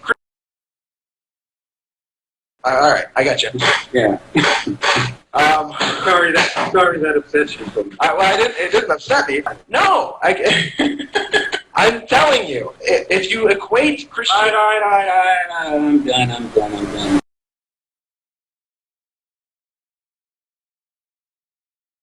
Hey there, everybody.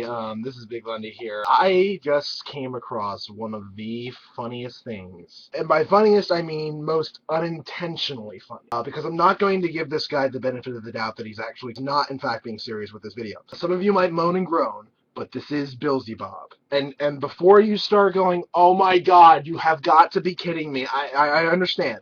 I think he has mental issues. Now, the video is entitled Jesus and the Golden Rule Suck. That I thought the only substantive way in which I can respond to this video and how really stupid it is to watch it live for all of you to see. And of course, I'll stop it whenever I just can't fucking handle the stupid. Any resemblance of the characters in this video to persons living dead or dying is purely coincidental. And he says this because he drew me, Rob, and Thea Warner. Yep. He drew us. And now he's mocking us and putting a disclaimer and saying, by the way, this isn't them. I swear to fuck, that's what he's doing. So it starts off with just Billzy, and he's just kind of like looking at nothing. He's giving that dead stare that he does when he traces over himself. And then a bunch of running, and then we show up. From left to right, it's me, Rob, and Thea Warner. Ha! Found you, idiot. I'm not hard to find. Well, we've got you now, bastard. Yeah, we go to we have what they said. So for any of you who are not following along with this, so what he did is he had Thea Warner speak first, then Rob, and then he had me speak.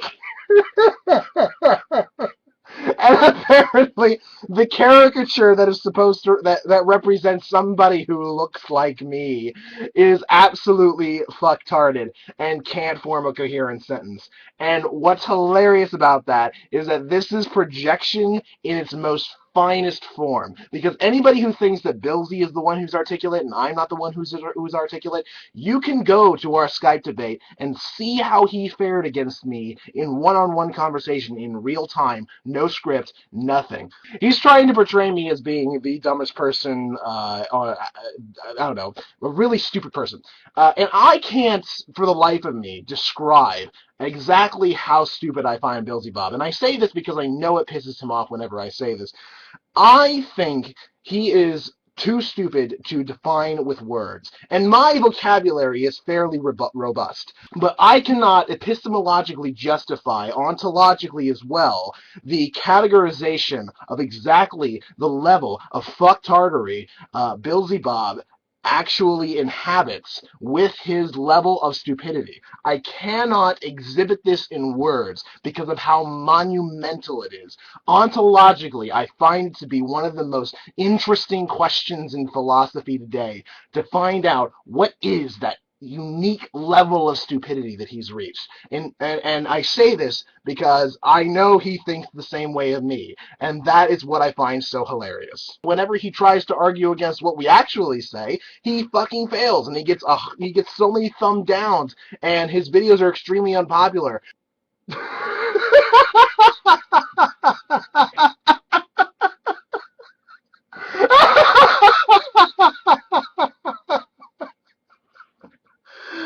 Oh my god.